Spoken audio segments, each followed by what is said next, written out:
Welcome back to another FPL reaction stream. It has been a while since I've done one of these, and let me know what you think in the live chat. How are you doing in Game Week 33 so far? We still have more matches left, of course, since it is a double game week, and coming right up will be a blank game week in 34, where I'll be free hitting, and I'll talk about that in my team selection, provide a separate video discussing the free hit, and also if you want to see a wildcard squad where I attempt to kind of merge blank game week 34, the possible double in Game Week 36 and blank in 37 and having a solid squad for the rest of the season. It's a pleasure to have you on board. Like the video if you enjoy it or find it insightful.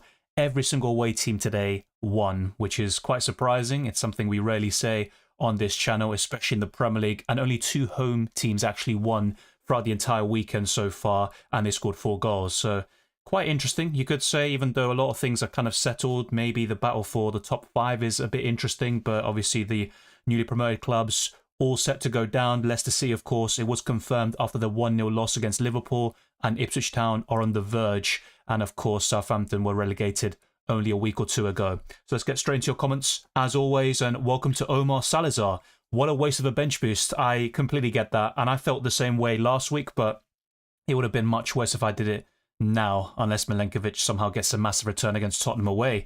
Barrow says 43 points, and I understand that. Don't worry. Have a good sleep. I know a lot of people are watching from all over the world, and sometimes they're staying up until 3 or 4 a.m. and, you know, they kind of just hop on this video, and I do appreciate it, but get some rest. And Omar says, Buenas tardes, Ilan. Igualmente. ARX says getting Vissa, Bowen, Bradley for Isak, Murphy, Livramento for -4 really paid off. Fair play. I'll be honest, I was kind of hesitant because I do like Murphy and Isak, especially for those that don't have the free hit for 34. I think those 2 players in particular can be very useful, but I'm guessing in your case, you are free hitting. You can easily get all of those players back, or perhaps go for Trippier or a different sort of way of covering Newcastle defensively. Insane Gamer 7 says, disaster game week. FPL is actually ruining me. Double game weeks are very overrated. Yeah, I saw a few comments like that recently. I think after double game week 32 about a lot of focus and attention being put on the double game weeks, and I get that, but I mean, I don't have the stats to back it up necessarily, but more often than not, you would say that double game weeks obviously would lead to a lot of points, especially when used correctly with the bench, and you also need a lot of luck there, and the chip strategies are also very important. But yeah, in the last couple of weeks, I do get that. Even this season, maybe even for double game week 24 and 25, maybe some of them didn't live up to the hype. I get that. And 33 has been very disappointing so far. Afnan says, should I play with 10 players in 34 or take a hit to have a full 11? If they're good quality players for the most part and you're happy with it, I'd stick with the 10 players, and you can use the free hit in 37, where you might also have 10 to 11 players, but it might be of lesser quality and you might have some clashes like Arsenal and Newcastle, for example. ARX says 21 points on the bench boost with a game in hand with Consa. Oh yeah, so if your bench has 21 points, I think that's fairly decent, to be fair. That's pretty decent. As an overall score, that's a different story. JC says Areola and Kilman on the bench boost, 94th minute letdown. Yeah, mine wasn't as bad, I'd say, but I felt something similar on my bench boost last week where Milenkovic had his eliminated in the 93rd minute, and I think Saliba just before the 80th minute mark, and that would have been 15 points between them. In the end, it was 4, so yeah, fine margin sometimes, and you need luck to go your way with these chips, and the bench boost is very overrated in my opinion. Restock says, hello Dylan, 55 points for me, small green arrow up to 250k. That's a good score, I think, so far this week, and assuming you've got a lot of players left, with the double, of course, then that is looking very tidy indeed. Shame Areola considered last minute. I mean, that was good for me personally, but yeah, I'm not going to celebrate or anything. I'm still on a red arrow at the moment, and I felt something similar on my bench boost last week. Welcome, Ilko. Good to see you. I think I recognize you from a few years ago. John says 56 points, bench boost, 11 players on a double game week. Let's go. Yeah, good score. And I'm just wondering who was on your bench. I think some people would have had a decent bench, but I'm seeing more kind of flops than, let's say, big scores. But it is possible, of course. ARX says overall 71 points.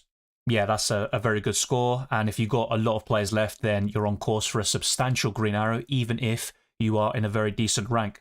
So let me actually go to some different screens, and be sure to plug away the like, subscribe to the channel. It has been a while, like I said, since I've done one of these reaction streams, but if you want to see these return, then let me know in the live chat and make your feelings known with the algorithms, with the subscriptions and the likes. And check out all the links in the description for my X, Instagram and Blue Sky, Dylan RCM, the patron and the memberships. And a big shout out to Paredes and Napstars for gifting 30 memberships, I believe, in the last 3 deadline streams. So 2 of them in UCL Fantasy and 1 in Fantasy Premier League. So big up to them. It is massively appreciated, to say the least. But let's now go to the FDR. And actually, before I do that, I'm going to give a shout out to the FPL League. There is a link in the description. The same goes for FPL Challenge. And Callum is currently 11th in the world, I believe. He was 10th at the beginning of the game, and hopefully he can creep back up by the end of 33. But big shout out to everyone who has joined. We've got thousands of members. The same goes for UCL Fantasy, where I believe we've got the biggest mini league in the world. And for the FDR, Nottingham Forest are top from now until the end of the season. Only 5 game weeks left, and we are approaching the end game here.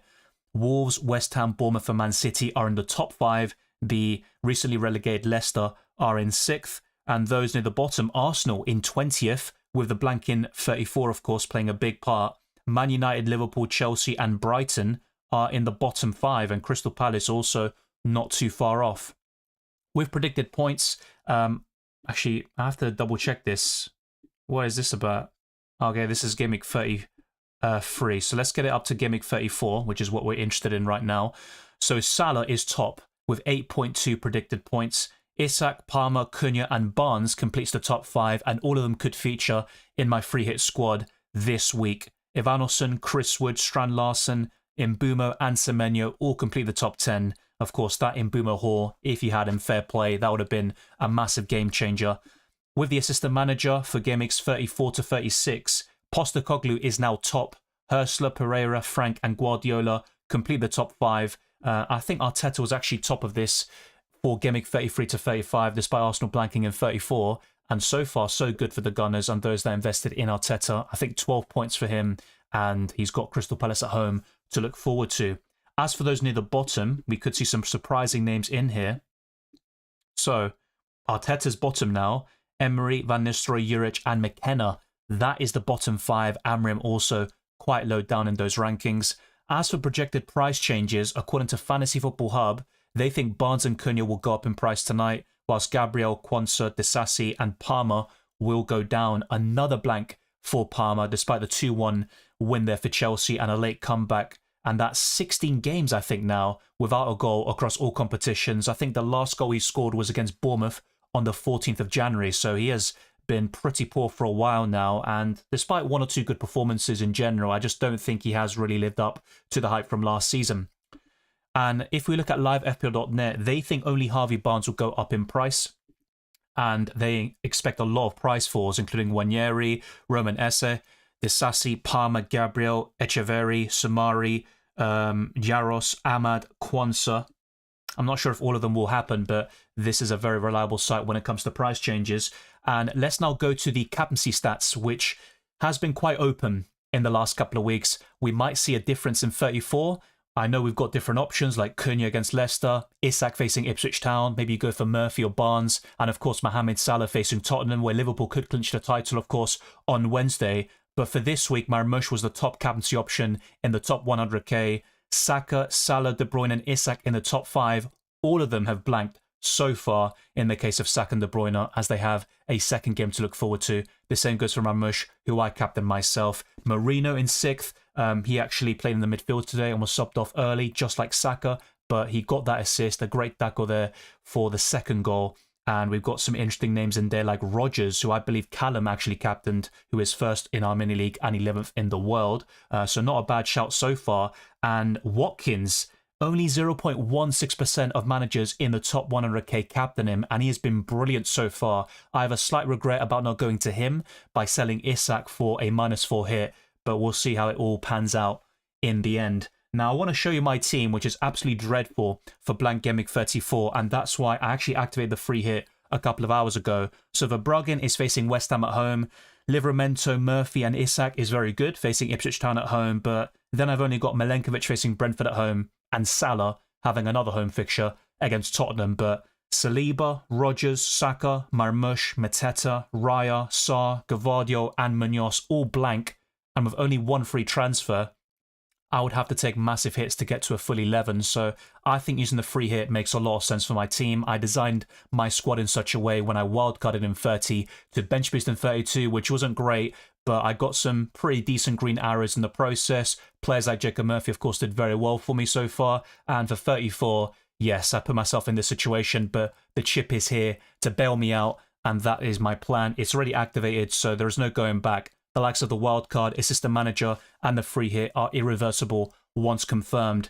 And let me actually show you FPL Challenge, which is actually going worse somehow than my FPL team at the moment. Raya kept a clean sheet, same with Gvardio. That's pretty much the standout, but Saka was my captain, only a 1 point from him. Mohamed Salah got 3 points, and Marmoush also blanked. Man City won 2-0, and neither De Bruyne nor Marmoush got any attacking returns whatsoever. That's the sort of week we've got at the moment, but there are still some good scores flying around, those of Mbumo, maybe Jared Bowen, and some decent players on the bench boost, or perhaps you went a bit different with a triple captaincy or something like that. But yeah, interesting game week so far, and hopefully we can get some green arrows by the end. But let me now go back to my FPL squad, which isn't looking great so far.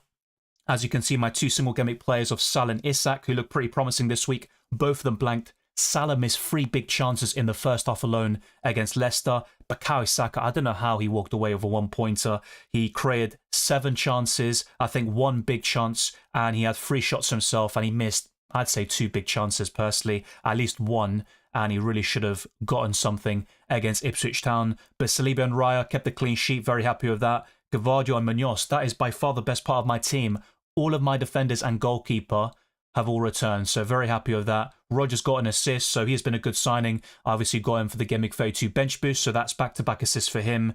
But you could say a bit disappointing because Aston Villa won 4-1 and Rodgers wasn't more involved in terms of goals and assists. Ismaila Sarr and Mateta both blanked, so they've both been very disappointing, especially in the case of Mateta, and Marmoush blanked as my captain. But I think with Saka, I got away with it, because I was very tempted to go for him as my captain, and on another day, you know, he was heavily involved in the first 2 goals. He got the pre-assists, technically speaking, and he also, like I mentioned, had great underlying stats in the first half where he could have had 14 points from the get-go. As for my bench, I mean, Verbruggen, Murphy and Livramento, 3 points between them.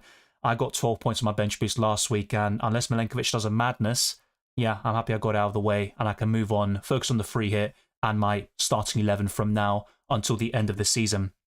So, thank you to those that are tuning in, of course. I know this is kind of like an impromptu reaction stream because it has been a while. As I keep on saying, drop a like if you enjoy it. It is greatly appreciated. I agree, David. Bench boost is very overrated and, yeah, disgraceful for a lot of people, but not everyone. I think I saw somebody with Mbumo on their bench, so fair play, but you need a lot of luck.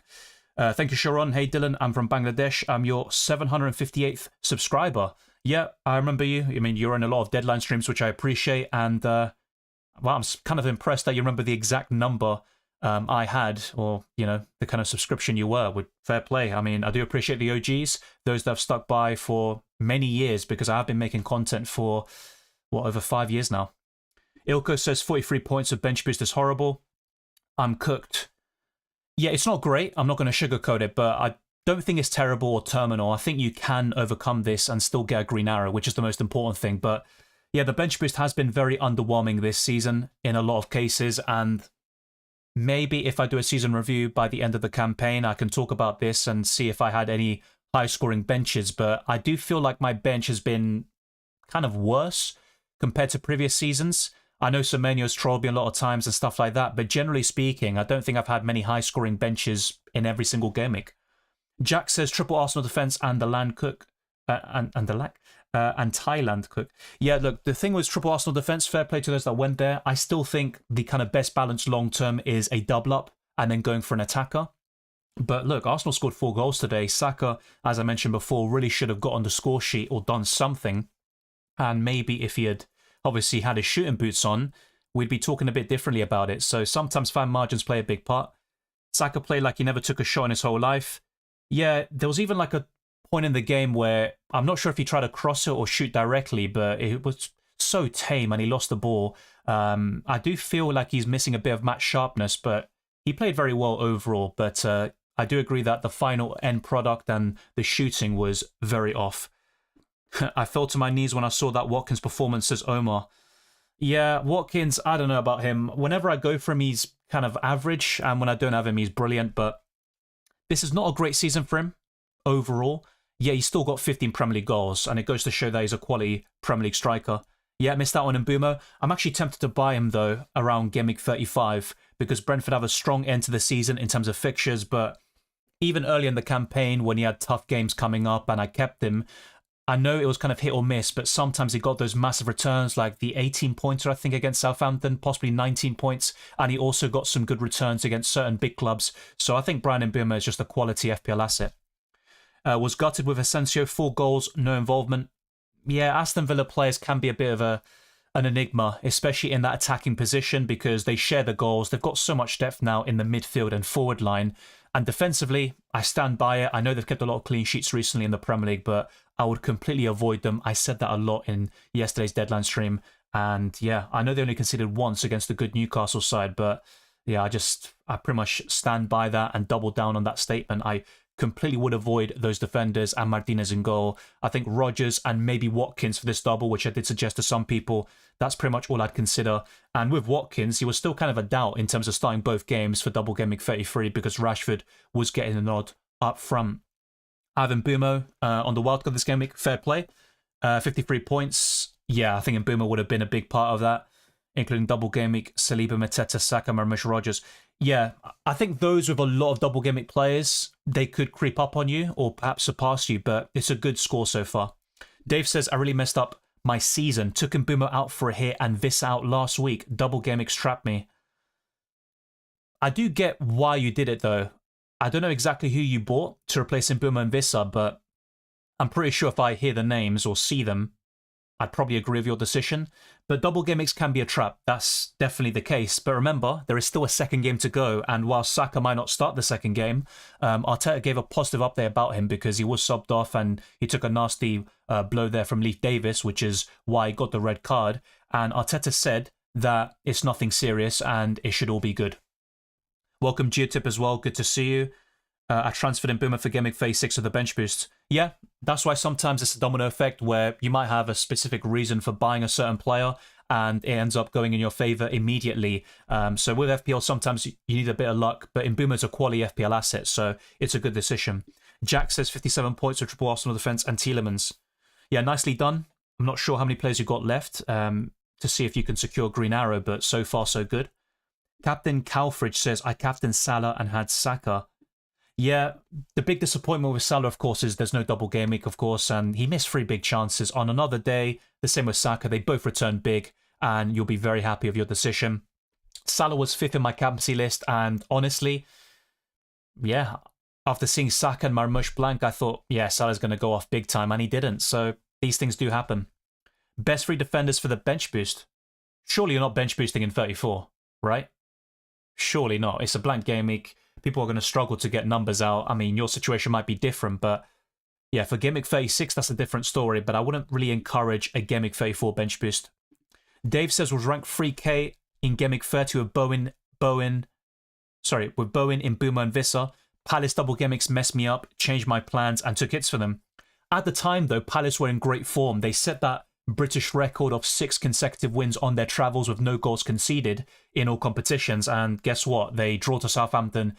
They beat Brighton narrowly, and the likes of Munoz and Mateta were decent there in Gimmick 31. And then they really disappointed in double Gimmick 32. And so far, it has been pretty poor in 33, unless you went for Dean Henderson, for example. So yeah, I get that, Dave. It's very frustrating. It's a matter of what could have been, but you can still make up those kind of lost points in the next coming weeks. Hopefully, you make some good decisions and also have some luck on your side. Geotip says Trent, Milenkovic, Nuri. They're 3 good defenders for the bench boost, or for Blank Gameweek 34, but as I mentioned a few minutes ago, I'm just not that appealed of a bench boost this week. I think it'd be better used than 36, but maybe you've got other chips to use and you've got your own plans in place. Michael says the point dodging from Salah and Saka was generational. Yeah, I think it's right up there this season. I've actually got a bad record with Saka in this campaign because I think it was around Game Week 6, Arsenal played Southampton. I didn't captain him, but look, he did very well. He was in my team. He was my vice. I'm happy. I'm not going to complain. But then he had that knock going into the Liverpool game, and I think he missed the previous match, if I'm not mistaken. So around Game Week 9. So I sold Saka to Foden as a kind of short-term punt. Foden kept on blanking. Saka plays against Liverpool, scores, gets a good return. And then it comes to a stage where Arsenal have a 3 or 4 game period where they just can't stop scoring. 5 past Sporting in the Champions League. They score 5 past West Ham and also 3-0 against Forest. Then I bring Saka in. He blanks 2 or 3 times in a row, including a 0-0 draw against Everton at home. And then he gets injured against Crystal Palace. And also in that time frame, by the way, in UCL Fantasy, I don't have him, and he gets 18 points against Monaco. And then when I buy this guy again, he does absolutely nothing. So I think maybe I need to take one for the team and not buy Saka. But honestly, if we're being kind of truthful about it, I have no influence on Saka's performances, I hope. Insane Gamer 7 says, I'm buying in Mbumo, Sessegnon, Cher, and Cunha this week. Yeah, Sessegnon's been very impressive. My only concern is the minutes, because sometimes he's a substitute or he's subbed off around 50, 60 minutes. But as a right winger, he can get goals and assists there. And even as a left wing back or playing in various different positions, he's getting those goal contributions for Fulham, either as a sub or a starter. So I'm very impressed by him. It's between him and Robertson, I think, for a defender spot to cover Fulham against Southampton away. Mbumo, I think, is fine. His record against Forest isn't great. Only 1 goal in 8 games against them across all competitions. Cher is in great goal-scoring form, so he's probably my favourite Newcastle defender. And Matheus Cunha, yeah, you could argue he only started because Bellegarde was injured. So keep an eye out for Bellegarde's fitness. But I think Cunha will start against Leicester, and he is also my free hit team at the moment. Are Double Gameweek players overrated sometimes? Yeah, definitely sometimes they're overrated. For example, I went triple up on Palace. They've been pretty poor. Game Week 31 was okay, like I mentioned before, with Munoz and Mateta, but Double Game Week 32 was an absolute disaster. 10 goals conceded. Mateta getting back-to-back 1-pointers. No one saw it coming.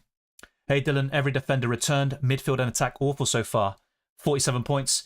Yeah, same here for me. The defence and goalkeeper, very happy with them, but the midfield and forward line, absolutely shambolic to say the least. I mean, Salah and Saka on another day would have double-digit hauls, and it could be a green arrow for a lot of us. But yeah, 47 points is decent, and I think if you've got a lot of players left, you could still salvage a green arrow. Robert says, was nice to be on free hit and able to choose Trossard over Saka. Fair play. I was asked about Trossard versus Saka, and I did say Saka all day long, and so far, it's going tits up, and Saka might not start the second game, despite the fact he is not seriously injured. I think his minutes will be managed there against Crystal Palace, so yeah, if you went for Trossard, fair play, and that's what the free hit is all about, actually, and maybe I need to kind of take that sort of platform and also thinking into my free hit next week, and maybe instead of going for Cunha, why not go for Strand Larsen or have both of them in that forward line and think a bit outside the box. Someone else mentioned Sessegnon, I think it was Insane Gamer 7, so that's what I think the free hit can really do for a single gimmick only. Z Celsius, what a name, says, made the worst transfer to buy Rashford for a -4 and benched in Mbumo and Howson with Nico Williams to come. Almost 30 points on my bench and I have 35 total. That is crazy. I'm not going to lie, I do feel for you there. I mean, a lot of people would have flopped their bench boost last week or this week, and to have 30 points on your bench and nothing to count there is very, very difficult to kind of take. But FPL can be like that. It can be a very frustrating game at times, but we try to enjoy it to the best of our ability. I'm not sure exactly if you asked this question yesterday. I was kind of asked similar scenarios about, you know, buying Rashford and in some cases for a hit and then benching Mbumo. I mean, look, it's easy to say things in hindsight, but yeah, with Mbumo, I never expected him to get 18 points, let me put it that way. But with Rashford, I was very consistent about him sharing minutes with Ollie Watkins, and based on the recent performances, you could argue Watkins will start the second game against Man City away instead of Marcus Rashford. But yeah, hopefully Rashford does come in clutch for you. You need it. I don't expect Mbumo to form that early. Well, that's the thing about Mbumo. You know, he's one of the best midfielders in FPL. He's now the second player in this game to reach 200 points, only behind Salah. And yeah, I'm going to buy him back very soon. Yeah, I'm not sure about bench boost in 34, but everyone's situation is different. Maybe someone has a very stacked team this week, but I'd rather use it in 36 if possible. Thorson and Boomer and Viss on the free hit. Well, they are up against Forest, and I think usually I'd say, nah, I'm not really that keen on doubling up on an attack as good as Brentford's is with Vissa and Mbeumo against Forest. But I think the kind of saving grace here is the fact that Forest will play in the FA Cup semi-final only a few days beforehand, and they could rotate a little bit in the Premier League. But then again, they are in a precarious situation now in terms of those Champions League spots. The top 5 will qualify for Europe's most prestigious competition next season. So would Forest rotate? Maybe not, but I think the minutes and the match sharpness could actually be a bit of a concern there for some of the best Nottingham Forest players. So definitely one to look at, but I think doubling up is probably a little bit too much for me. SH says, thoughts on Bradley next game week? No free hit and got him 2 weeks ago, but scared now that Trent will take over. Yeah, the fact that Trent came on and scored 5 minutes afterwards, it doesn't bode well, I think, for Conor Bradley. And that's why when I was asked about Liverpool defenders, I said either Van Dijk or Konate for me. Just go a bit safer, and that will cover Game Week 34 as well with no concerns at all. But yeah, Trent, of course, scoring the winning goal, that will definitely put a spanner in the works, and I think they could share minutes for sure. Hey Dylan, I'm late to the party. Just joined. Great to see the reaction streams are back. Yeah, they could be a permanent stay from now until the end of the season if people still want to see them. I know, obviously, at the beginning of the campaign, it's a bit different and a lot of people will tune in. But yeah, if people want to see it, I'm still quite open to doing it, assuming I've got the time, of course. Jack says, I have 12 left to play, all Double Gameweek players. Yeah, that's good. That's very good. Easy says, for my FPL team. Mojito says, hi Dylan, can we trust Salah with the captaincy in the Blank Gameweek?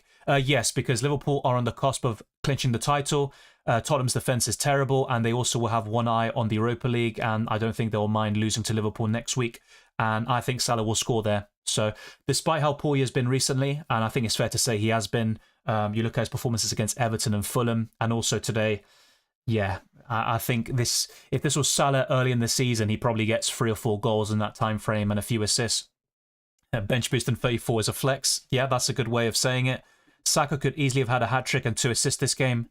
Yeah, I think 1 goal and 2 assists would have been a very, I'd say, justified return. Like, no one would have complained based on the performance and the positions he was getting into.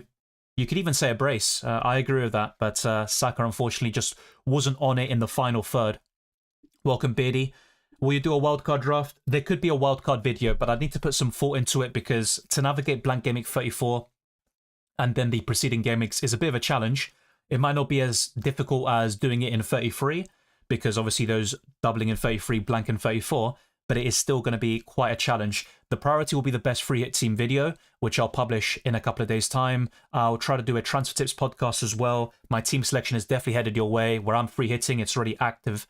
And then there could be a wildcard video separate. So if people want to see that, let me know in the live chat. Also like the video and all that good stuff. Safair says, I still need Mamrish to outscore Saka. My mate captain Saka in a mini league and has AM Arteta.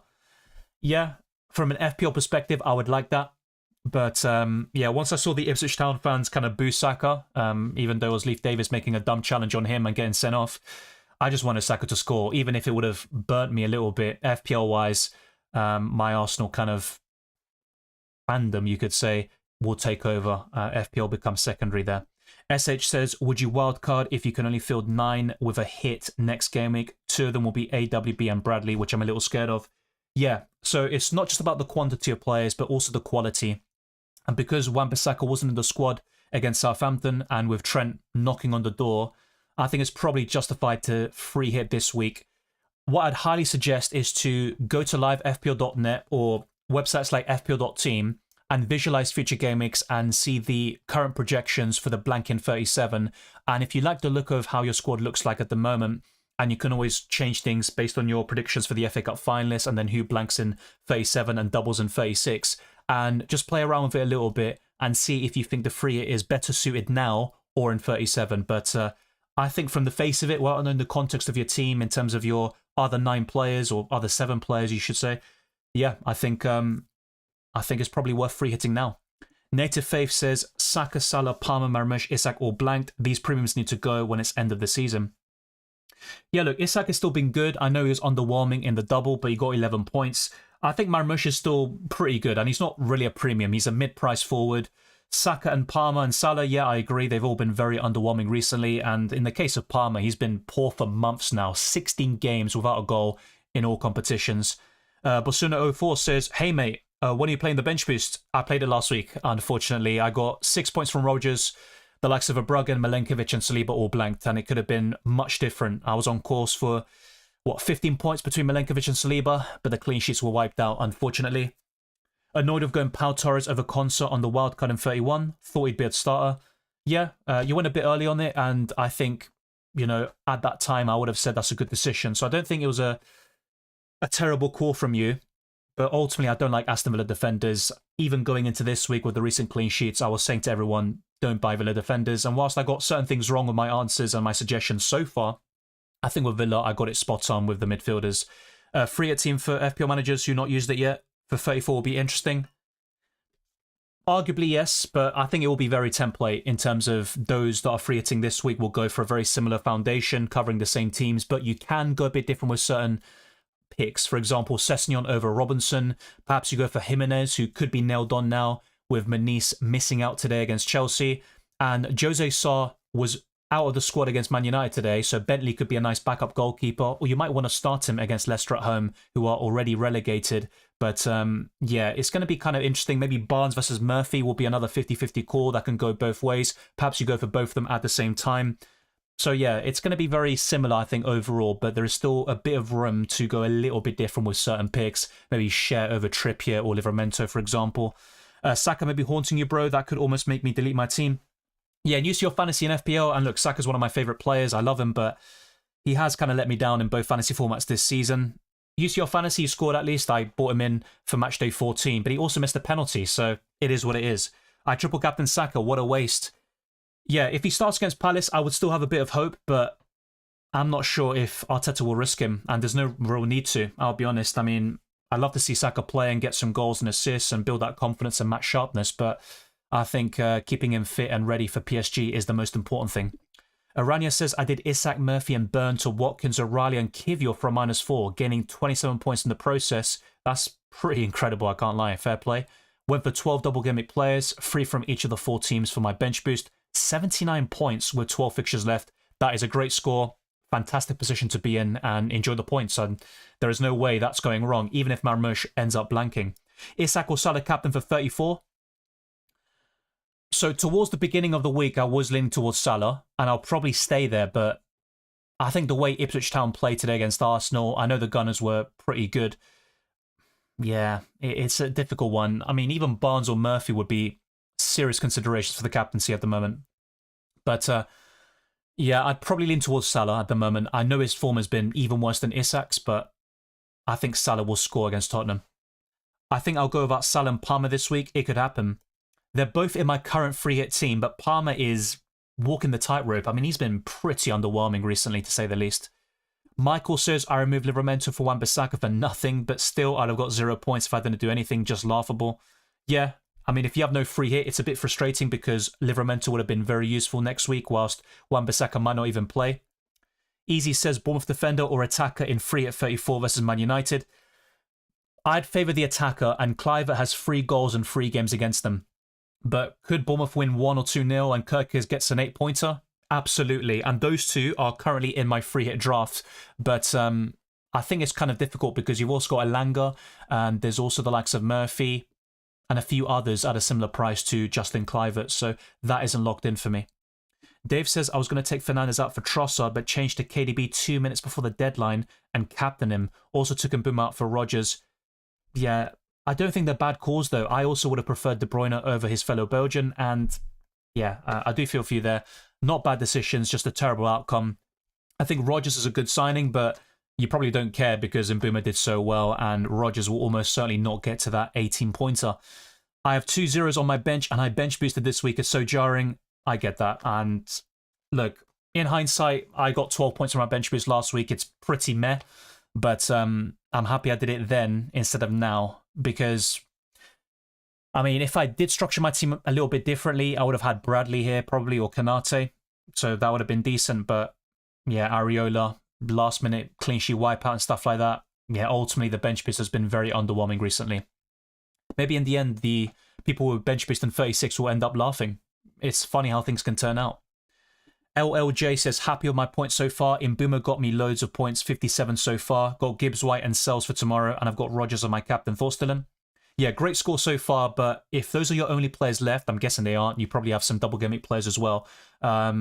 It depends on who else you've got remaining, but if you've got the likes of Marmoush, maybe an Arsenal defender at least, then I'd say you're pretty good to go. But yeah, it's kind of I think it's enough for a green arrow. I'll say that, but still quite early to tell. Dave says, I was between first and third in my main mini league, and nobody else had Mbeumo. I could have won it this week. Yeah. It is going to get tight, from now until the end of the season. These kind of very minute calls, fine margins, 50-50 decisions, it can go either way. And unfortunately for you, it did go in the opposite way that you wanted. Should we target triple up on Fulham, Newcastle and Wolves on the free hit? I've currently got triple ups in Newcastle and Wolves and 2 Fulham players. But yeah, the likes of Iwobi is decent. Of course, he scored today. Jimenez up front is definitely one to look at as a enabler and third forward. One of Robinson or Sessegnon in the defence. And I've seen some people with Leno in goal and also Robinson. I think all of them are viable, but I'm not really on that kind of hype train of a double up in the Fulham defence. I think Southampton could score ultimately. So I'd kind of just target from an attacking perspective with Robinson or Sessegnon there. But yeah, should we triple up on those teams? I think they're all viable, but I'd probably suggest a double up in Wolves and Fulham. And of course, I said I've tripled up on Wolves at the moment, but Bentley is my backup goalkeeper at the moment, and I've got Aitner and Cunha. With Newcastle, I think they're pretty much locked in for a triple up, but you don't have to do it. You can also play it a little bit differently because otherwise all of our teams will be identical. Hassan says, hey Dylan, I took out Salah to De Bruyne on Gameweek 33. When do you think I should get him back? I'm also free hitting in 34. Well, based on Salah's recent form, do you have to go back to him? Maybe not, but I would rather have Salah than De Bruyne from now until the end of the season. Not too relevant this week because you're free hitting like myself, so that's something you could look at for Gameweek 35, but that's probably the game week I'd kind of bookmark here. Forest players, especially Wood, Gibbs White, Elanga on free hit, they play last on the May 2nd. The thing is, though, they've got the FA Cup semi-final a couple of days beforehand, and I think their energy levels and maybe their match sharpness, maybe not match sharpness, but it's more so their fitness, it could be a slight concern. Dave says bench boosted with zeros from Livermento and Timber. Had double my bench points last week. FPL is cruel sometimes, most times, a lot of the time. That's pretty much how I feel as well. I did say quite a lot about Timber that I felt he will be rested in one of the games if Ben White is available. And it made a lot of sense. I don't think it's a bad call from Arteta whatsoever. And I wanted to see Timber finally given a rest. And from an FPL perspective, not great, but I think it is the right decision. Potentially a lot of -4 points in Blank Gameweek 37. Possible. It depends on how the FA Cup final kind of shapes out to be and the teams that end up blanking in 37 and doubling in 36. But it is possible to get to a full 11 without taking hits. But the problem is also about the quality of players. You could have Arsenal versus Newcastle players. So if you've got triple ups in both teams, that's not going to lead to many points, I think, for Blank Gameweek 37. Yeah, Marino and Saka subbed off around 57. Yeah, not exactly ideal. I also bookmarked, I highlighted Marino as a possible rotation risk. I thought he could be benched in one of these games, and he played in the midfield with Trossard up front today, but he still played very well. He got the assist, and yeah, one of Marino's best performances, especially in the first half. Mukherjee says, how to navigate 36 and 37 with double and blank, which teams to target from 35. Well, the problem is a lot of the kind of popular teams and assets, at least for now, like Newcastle, Arsenal, Bournemouth, of course with Kirkus and Kluivert, Evanilson. These teams have tough fixtures from 35 to 37, but then they've got a great fixture to wrap up the season in 38. So it's a difficult balancing act, and without the free hit around that time, you might need to take a hit to, have as many doublers as possible in 36 and then having a full 11 for 37 of good quality. But yeah, which teams to target? Good question. I think you probably have to balance things out a little bit more. So trim down the triple ups and maybe double ups and kind of cover different teams. So you can have 1 or 2 Liverpool players. I think 1 from Arsenal is probably enough. You could have 2 if you wish. But yeah, it's more so about balancing things out instead of tripling up on certain clubs. Callum says, evening Dylan, had Areola, Bowen, Isak and Nico Williams on the bench boost, so mixed emotions. Went Rodgers captain over Salah, luckily last minute, so right back into 13th with 11 to play. Oh, it's 13th now, that's a shame. I think I saw earlier you were 11th, and of course you started the week at 10th, but hopefully you can creep back up into that top 10 place, but it's very competitive, especially in that rank position. Richard says, Joao Pedro red card leaves me with only 10 men for Blank Gameweek 34. Worth a -4 for a Blank Gameweek 34 striker, or just play 10 men. I think going to Cunha or Strand Larsen for a -4 could be worth it. So I'd probably take a punt, but I get your kind of hesitation about doing it. And I had something similar for Blank Gameweek 29 with the likes of Cunha, who got suspended, and it really made things more difficult and challenging for that Blank Gameweek. Are both defenders good for 34? I think Kirkes is alright. He is currently in my squad, but on the bench. I think they can keep a clean sheet against Man United, and Kirkes also has the attacking potential, and he can get bonus points, so I think he's absolutely fine.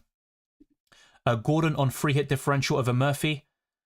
Yeah, but Gordon's not starting games. That's the problem with it. Now, could Gordon start next time? Yeah, he could, but I think with Barnes' form, I think it'll be Barnes and Murphy once more, so maybe go for Barnes instead. That's my current preference over Gordon, but I couldn't tell you for sure if Gordon will definitely be benched in 34. I just think based on recent games and the form of their wingers, there's no real need to change it. Didn't Isak get a hat-trick against Ipswich in the reverse? Yes, he did. Yes, he did, and that will probably play a big part in my captaincy thoughts. It's between him and Salah for me, and I'll make a top 10 captaincy list, with the graphics in the next couple of days, and I'll show you in the next deadline stream, but yeah, that's something else to kind of factor in. But Salah has a great record against Tottenham. It's one of his favourite opponents, so you can go both ways with it. Richard says, think one of my mini-league rivals has messed up. He only has 5 Blank Gameweek 34 players, and his AM chip is still active for 34. He still has the free hit chip, but he won't be able to play it next week. Yeah, exactly that. But maybe in 37 it could be quite useful to him, but I don't think it'll be as useful and gain him as many points as it would have done in 34. Ashwin says, I'm just here to say, shite week. Why do I play FPL? Cheers, Dylan. Why do we play FPL? That's a great question. We might be masochists. We enjoy the pain, but I think that's part of the appeal. You have great moments sometimes, and then you've got these 50-50 calls in terms of benching players. I should have bought this guy, or should have captained, I don't know. This week, who should have captained? Raya? I saw someone mention Raya, and at the moment he's kind of doing fairly well. But that's FPL for you. It's part of the appeal, and it can be quite fun when you look back on it. Who is locked in the 34th draft? Isak and Salah, quite nailed on, I think. Quite simple as well, but I would say a Wolves player, especially Cunha, and then you're looking at possibly Ait-Nouri, they're fairly locked in. A second Newcastle player, especially the likes of Murphy or Barnes, one of them would also be fairly nailed. But yeah, I think the tempo will be quite strong. You'll see that very soon. I'll attempt to give some differentials in the best free hit team video and also my team selection, because yeah, I do have a kind of bad feeling that a lot of 34 free hitters will be going in the same direction. Easy says, I bought Wan-Bissaka just because not having enough money, 0.2 million. If I sell him 4.5, which cheap defender to buy for the Gameweek 36 bench boost? I mean, I couldn't really tell you, Easy99, because we don't know who's doubling in 36 yet. It's all provisional, and I can only tell you, who I think will double, or who I think will be quite useful in 36, but he might end up not being useful, or he might get injured by that time or suspended. So difficult for me to say. I can give you a provisional kind of list, but yeah, it's way too early, in my opinion, to be thinking about that. As I mentioned before, I covered the most likely doubles in 36. So just for those that aren't aware, Aston Villa have currently a 59% chance, apparently, of doubling, facing Bournemouth away and Tottenham at home. And we could see Spurs facing Crystal Palace at home and Aston Villa away. Then you've got Man City and Bournemouth. So in the case of City, they would face Southampton away and Bournemouth at home if they double in 36 and blank in 37, whilst the Cherries would face Aston Villa at home and Man City away. So you could maybe go for some defenders from those teams, but at 4.3 million and below, it is kind of looking quite slim at the moment. So thank you to those that have liked the stream. Let's be sure to get the likes up to 100 plus at the very least, and then let's push on towards bigger numbers. The same goes for the subscriptions. We are very close towards 33k, so a big shout out to all the members, patrons, subscribers, commenters, and those that support every single video and live stream for both UCL Fantasy and FPL. Ruler2 says, assistant manager is way too OP. I got 10 from Potter, 23 from Howe, and now I have 12 from Arteta with Palace at home left. Yeah, the assistant manager is OP. The good thing about it, I think, is the fact that it does open up the chip strategies a little bit more. That's the best thing about the chip, but overall, I do think I'd rather see it removed next season, in my opinion. And I did fairly well from it. I got like 38 points in a 3-game span with Arne Slot when it was first introduced in 24 to 26. So, yeah, I think it is way too OP.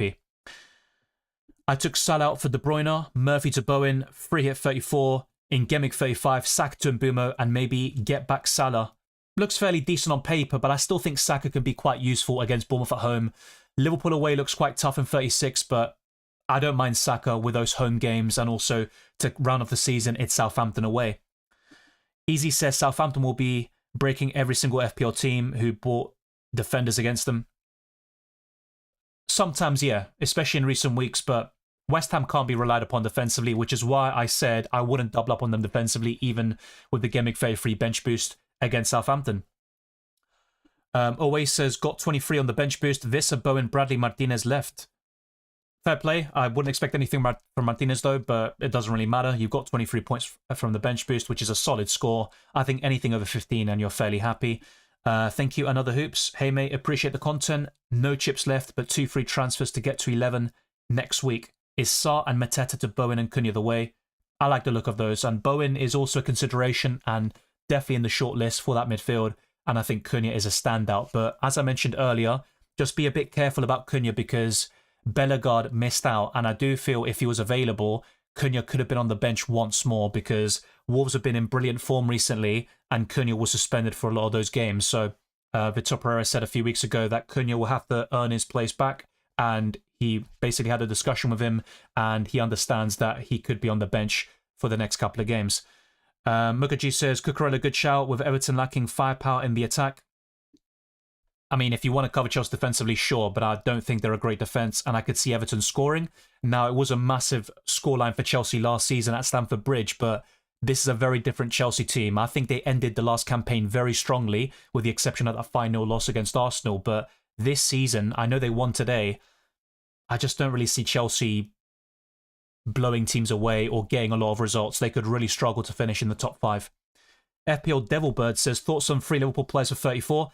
I'm on that at the moment. So a defender, that could be Trent or Van Dijk. Maybe I would just go for Konate, Salah and Diaz. Of course, the Colombian did very well against Spurs last time out in a high-scoring thriller. I think Diaz could be a great differential. And also, he's done fairly well recently in FPL. And against Leicester, he played, I'd say, reasonably well overall.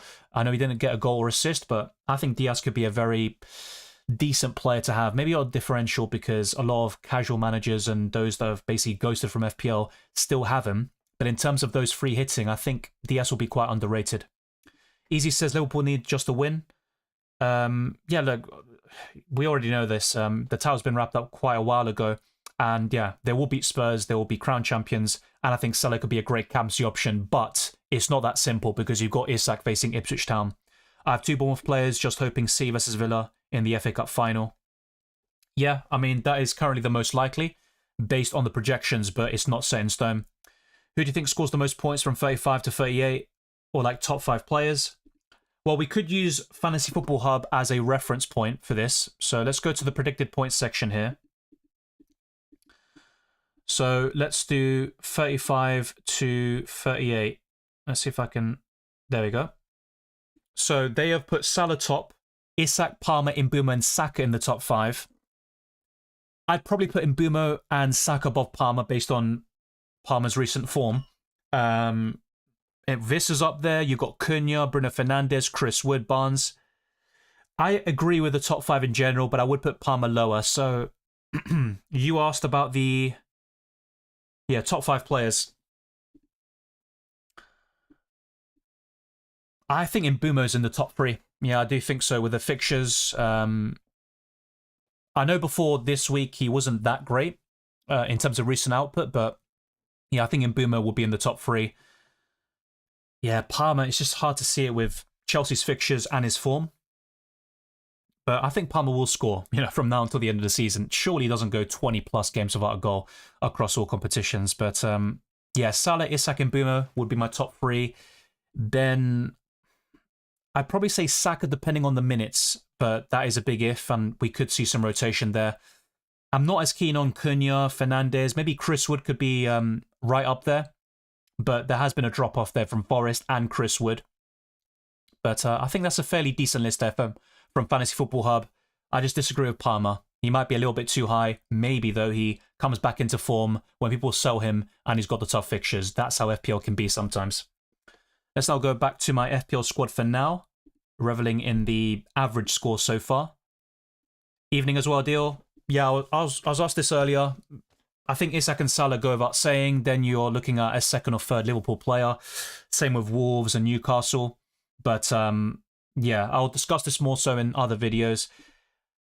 Yeah, I'll try to make a wildcard team and make a video on it specifically. If people want to see that, then sure, I'll be happy to assist and do the best I can.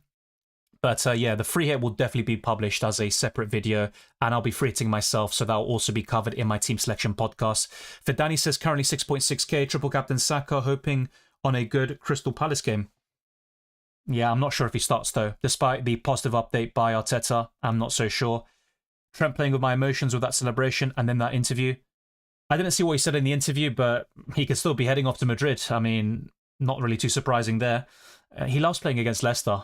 He obviously got a goal and 2 assists a few years back in the 4-0 win there when Liverpool won the title. What was your expectation versus reality in FPL this season in terms of players you bought? Probably Saka's up there, actually. When I have him, I just seem to buy him at the wrong time, except for the beginning of the season where he done fairly well for me. But from Gameweek 9 onwards, I think buying and selling Saka has been an absolute pain for me in UCL Fantasy and FPL. Semenyo, another one. When I expect him to do well, he does very poorly. And then when he's got tough games, he ends up hauling on my bench. So those two would spring to mind. Which free Newcastle would you go for on a free hit? Isak, one of Barnes or Murphy. And I would lean towards Barnes at the moment. But with Anthony Gordon also in the fray, it is a risk. I'm not going to sugarcoat it. And I'd say Fabian Schär. Now, one thing I'm considering is going for Nick Pope in goal and then covering different defenders like Aït-Nouri, Kirkes, Van Dijk, and players like this. Robinson or Sessegnon as well. But that's what springs to mind at the moment. If I had to pick and the free was done now, it would be Isak, Barnes, and probably Schär, but it's not locked in. Joe says, hi Dylan, not mentioning my rank. Bench boost, 4 points, enough said. Already activated my free hit so I can rage transfer all my players. Cheers for the stream. Great the way you respond to everyone. Thank you very much, Joe. I'm sorry to hear about the bench boost. I also didn't have a great one last week, but that is FPL, isn't it? At its absolute best. Hopefully we can end the season strongly. Saka easily could have had a hat-trick first half. Yeah, and Salah as well. He missed 3 big chances, both of them very disappointing today. But with Saka being sobbed off early and also with a double game week, and a lot of captainers there, he might be the most disappointing of the lot this week. More specifically, Trent loves playing against Leicester, the King Power. Yeah, exactly that. Maybe not at Anfield, and he did blank this season there, but at the King Power, it's a different story. Don't get me started on Semenyo this season. This guy does well every time I bench him or sell him. Yeah, so when I first bought him, he sold me dreams. He scored against Southampton, great goal from outside the box, but then every single other time, I think he got 4 points against Southampton in the other fixture very recently. Every other time I started him, he blanked. And then I get people on Twitter and YouTube saying, oh, you don't know how to play the game, you know. Semenyo has over 90 shots, why would you bench him when he scores? Like hindsight merchants. And then when I start him and he does nothing, these people are silent. It is what it is. Insane Gamer 7 says, for me, Mbeumo's been a pain. Does poor, I sell him, then he gets a goal and assist in a tough fixture. I buy him for Tottenham, who are really bad, and he blanked. Oh yeah, him and Visser had a disaster class, and Tottenham kept the clean sheet. Yeah, Brentford are very unpredictable at times, that's for sure. Mbeumo's been quite good for me overall, but when he does haul, like he did this week, and I don't have him, it's not great. I'll put it that way, but I'll probably buy him back, and we'll see if he can live up to the hype. 0 Arsenal and Villa players. I'm at 59 this week. You reckon I'll avoid a red arrow? It's a good score. I think Villa's not really a big concern. I have gone for a 3-2 Man City win. I'll probably stick with that prediction. I think it'll be a high-scoring affair. I think Watkins and Rodgers are probably the kind of biggest ones that could cost you there. And for Arsenal, it's that defence. If Arsenal keep a clean sheet against Palace, that could lead to a red arrow for you, Alex. But otherwise, I think Saka could be benched. You could see Marino have his minutes managed again. So I don't think there are too many risks in that Arsenal attack to your rank. I think the goals could be shared against Palace, but if they keep a clean sheet, that could be very costly. So many players fell off this season compared to last season. Pereira, Odegaard, March, to mention a few. I think Odegaard played very well today, and also in the second half against Madrid, but don't get me started on how he, began the game against Los Merengues because he was absolutely awful on Wednesday to begin with. But I think he played well today. Over the course of the season, I agree, but let's not forget he missed 3 months due to injury. And there are rumours, I'm not sure how true they are, that he is still playing for a slight problem and he will have surgery in the summer. And it wouldn't surprise me if that was the case. Solly March as well, he's been out for most of this season. Andres Pereira, possibly. I mean, you could say also other players as well. But yeah, hopefully Odegaard does get back to his best next season. Thank you, Ahmed. Hey, mate, I just need to vent. I get that. Feel free to do so. These reaction streams are a bit like therapy in FPL terms. Thank you very much for the super chat, Ahmed, and it's always good to talk to you. How has your Sunday been so far? Good for the most part. You know, I enjoyed the Arsenal game, even though it doesn't really mean much. And yeah, as long as Saka's all good, which apparently is the case, yeah, that's the most important thing. Who are your top 5 players who have had the biggest drop-off compared to last season? Yeah, I think Foden has to be mentioned. Player of the season last year, although I would have given it to Rodri personally. Yeah, Odegaard is up there too. Kudus, great picks there, to be fair. I'm not sure about Højlund because I never really rated him that much to begin with. I think at Atalanta he had potential and, you know, he scored 8 goals before joining Man United in Serie A. But yeah, Palmer, based on 2025... yeah, I think he's been one of the biggest disappointments. Over the course of the season, he started okay, but I even said it early in the season, he was kind of stat padding in certain games like Wolves away, Brighton at home, but he was blanking in a lot of matches, and beyond the goals and assists, his performances were kind of underwhelming. So I think that's a great top 5 list. I probably agree with it, but in terms of the rankings, I'd probably put Palmer a little bit higher. Eze at least has been good in the Cups, I'll give him that. But in the Premier League, yeah, only, 3 goals, is it? He missed a penalty recently. I think he has missed Elise a lot. So that's a great list, to be fair. Foden, Odegaard, top 2, probably right. I'd put Palmer 3rd or 4th. Which team will be in the missing Champions League spot? Yeah, Liverpool and Arsenal obviously goes without saying. Forest are at risk, in my opinion. Newcastle... yeah, they're in a good position right now. And actually, at the beginning of the season, I had Newcastle in my top 5 in my predictions. But then they started off really poorly. Then I was like, oh, I made a massive mistake there. But they have kind of been very streaky. I think Man City will get there. Newcastle. And then it's between Forest, Chelsea, Villa for me. And at the moment, I'd still lean towards Forest because they've got the best fixtures. But it does seem like they're in a bit of a downward trajectory. I don't think they'll care if they win the FA Cup, but in the Premier League, they have looked a bit off it. Awful FPL season. Can't wait for the next campaign. Same here. As long as I can better my rank from last season, which was my worst, I'd be okay with it. Not very happy, but yeah, where I am now would be my worst rank, so I'm really hoping I can get into the top 100k and have a decent end to the season. Foden is the biggest drop-off since last season. I agree. Ahmed says, I just need to vent. Had my plans locked in all week with Watkins and Ruben in for Livramento and Watkins, but was waiting for the last minute before deadline, and that was going to help me with a bench boost and against my main mini-league rival, who had just 1 transfer, and that move would have been a differential for me. Unfortunately, my app crashed and my moves didn't go through. The swing right now is 19.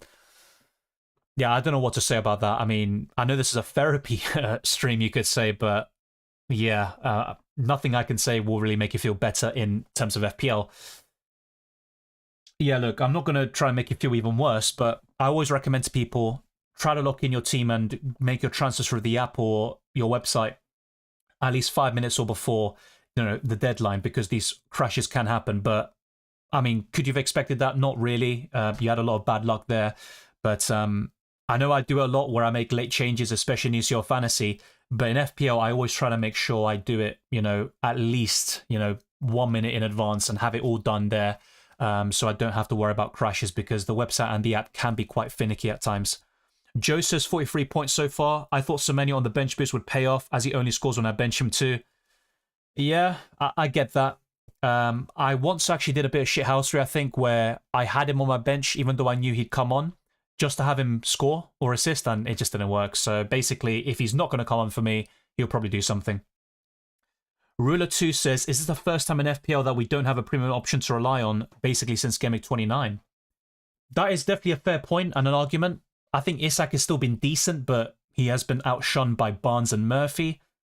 Palmer's been awful for months now. Saka's just come off the back of an injury, and he has been underwhelming. Against Fulham, of course, great comeback, but he's blanked in every other game in the Premier League. Salah, I mean, his form has just dropped off a cliff. Awful performance in the final against Newcastle. Quite average against Everton, Fulham, and today against Leicester, and he missed some big chances. So I'd probably agree with you. Marmoush has been fairly solid, but he's not a premium. So yeah, I agree with you, actually. Palmer is recently biased. The thing is, though, we're not talking about like a month, which can happen to anybody. We're talking about 3 or 4 months of pretty poor performances, no goals. So I think it's quite a substantial amount of time. And also based on the hype and people saying he's the best Premier League player, I think it's fair to say he's in the top 5 most kind of disappointing players this season. He started well, I agree, but he also stat padded in certain games, and he also blanked in a lot of games and had some underwhelming performances. That's the way I look at it. Don't get me wrong, Palmer's still a good asset, and he's a very talented player with a lot of potential, but I always felt like the penalties last season, he got 9 of them, by the way, inflated his goal scoring to another level, and without them, we're seeing that he can blank more often than not. Ahmed also says 19 points, which would have put me 1 point above him. Only hope that I can back my 2 transfers not used to apply during the blank/doubles. If they go through, hope I can make up those 18 points. I'm done. That's it. Yeah, no, don't worry. I mean, just vent. Try to feel better afterwards. But yeah, hopefully you can turn that into a positive somehow with those transfers. Next time, just try to do them a bit earlier, I guess. But I mean, who knows at this point? I always try to have like my phone ready just in case, but I'll be honest, I normally just have the website. I do that, and that's pretty much it.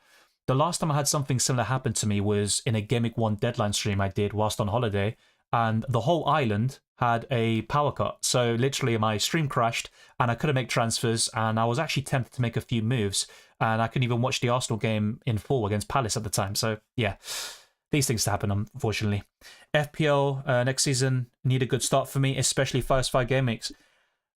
I'll be honest, I mean, I started very well, just like last season, but I have this thing where the first 2-3 game weeks are great.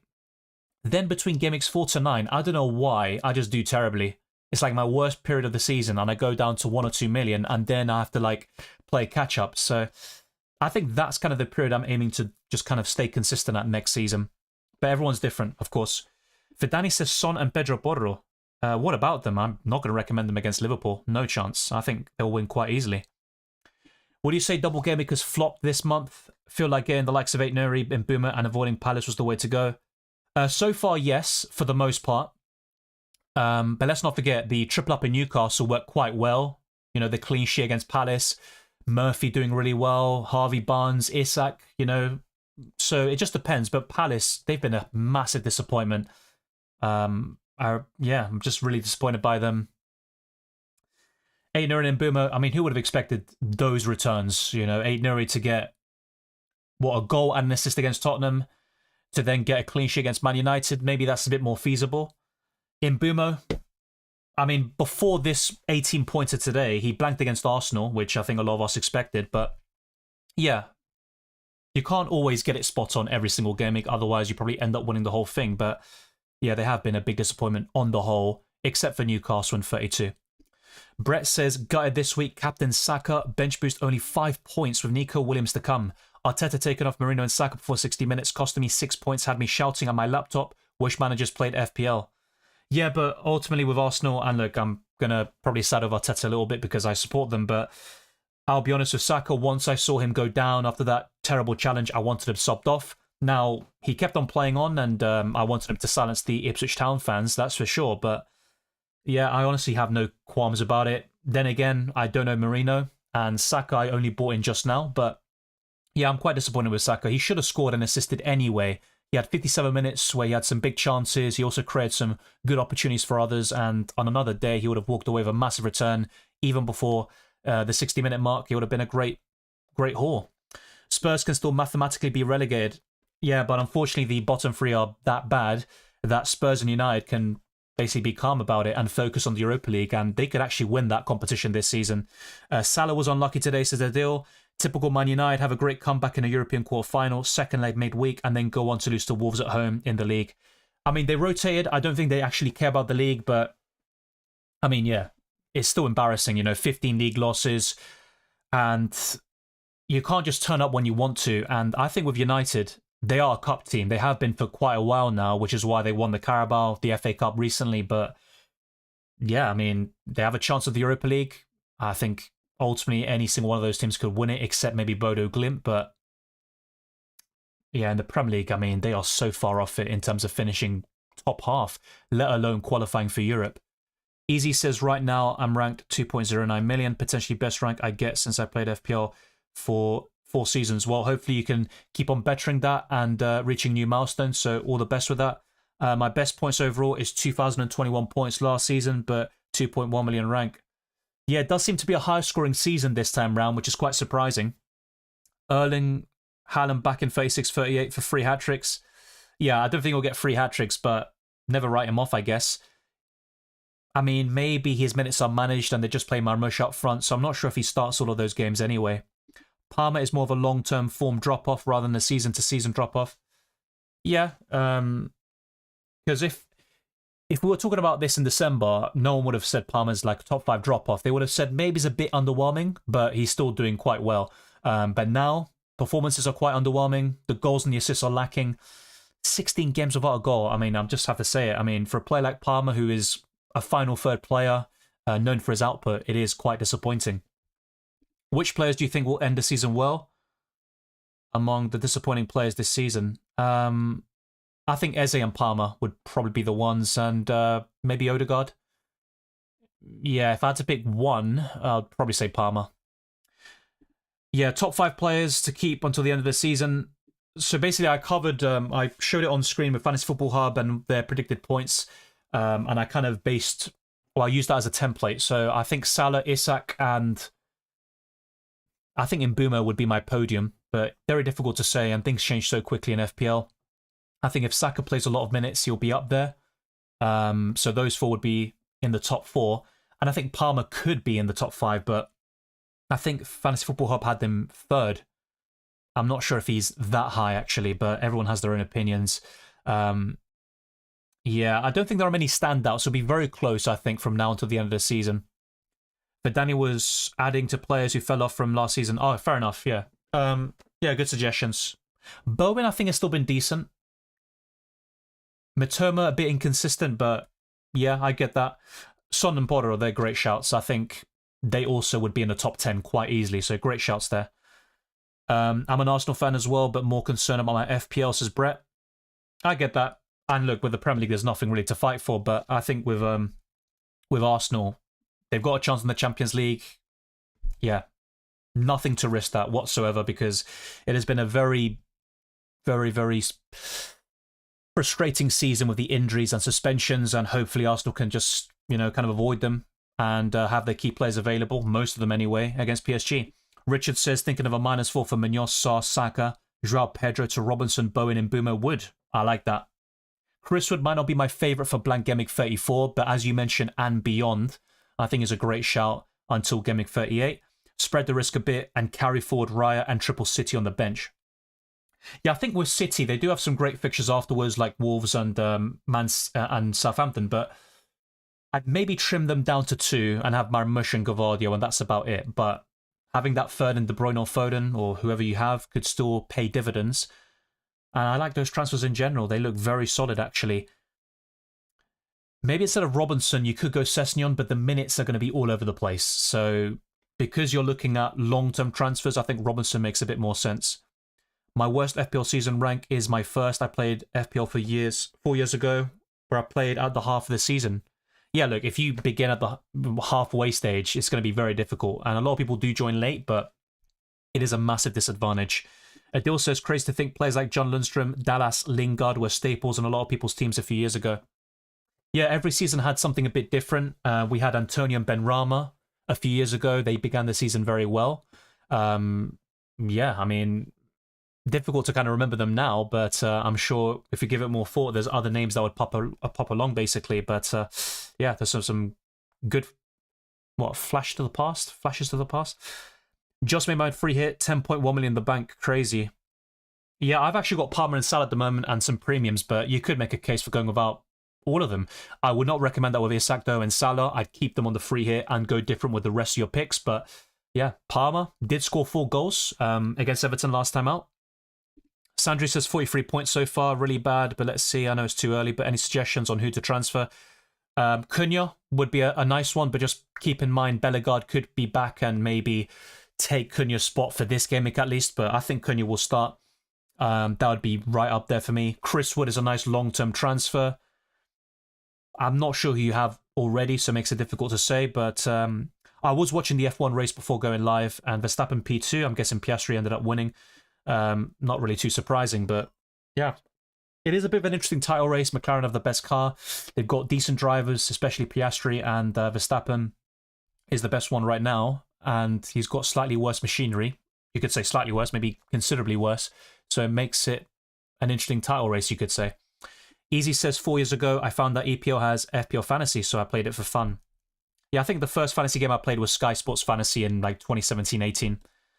Can you make multiple unlimited transfers with a free hit chip like the wildcard, or do they lock in and you can't change any players you bring in? Unlimited until the deadline. So it's like the wildcard, but they're not permanent changes. It's only for 1 game week only. Do you remember towards the end of the season, I think it was 22-23, there was a week where a lot of people had Isak, but some people had Wilson instead? Yeah, I remember that. And guess who I went for? Alexander Isak. I captained him, and Callum Wilson was the one taking the penalties and getting the big returns. So yeah, we all have our good moments and also those kind of regrets, but in the end, I don't think anyone saw that coming either. Trent on free at 34 is on. Yes, it's a risk, but I think it could be worth it. I think he'll be subbed off early if he starts, but as long as he doesn't, have that substitution happen before the 60th minute, it's all good. Hi, Dylan. Free at 34 is the best and safest thing to do.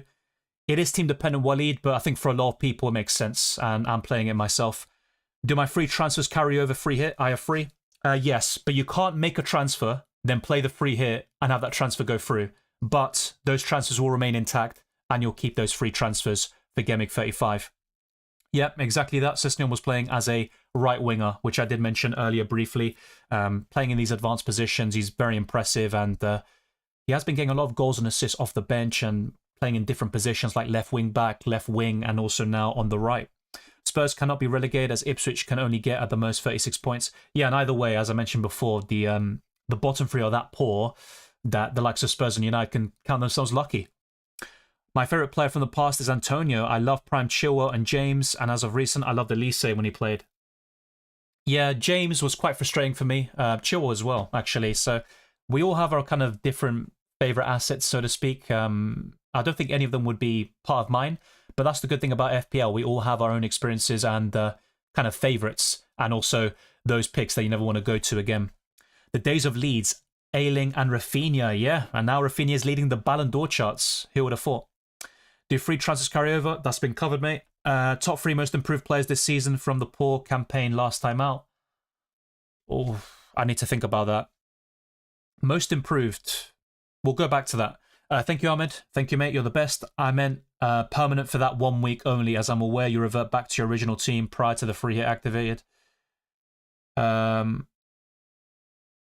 Yeah, so you can keep on making changes. So you can have like a 50-man squad now, then make some substitutions afterwards or transfers, before the deadline. And yeah, that will be locked in for this game week only. You're the best therapy. I already feel better. I'm going to win that mini league and cash, hopefully. And it's only 18 points. That's quite easy to overturn. I'm 15 points, I think, off the top 100k. So hopefully I can get there, but it's going to be tough. Adil says Antonio Benrahma Greenwood at the start of the 21-22 season. Yeah, Greenwood actually was quite good for me. And in a triple game week for Man United, yes, they did have one. I think in game week 35 of that campaign, Greenwood was very good for me. Don't forget Bamford as well. He was kind of hit or miss, but yeah, he was, I think, quite good for me for a few weeks, if I remember correctly. Forest attackers and Brighton assets worth it for 34.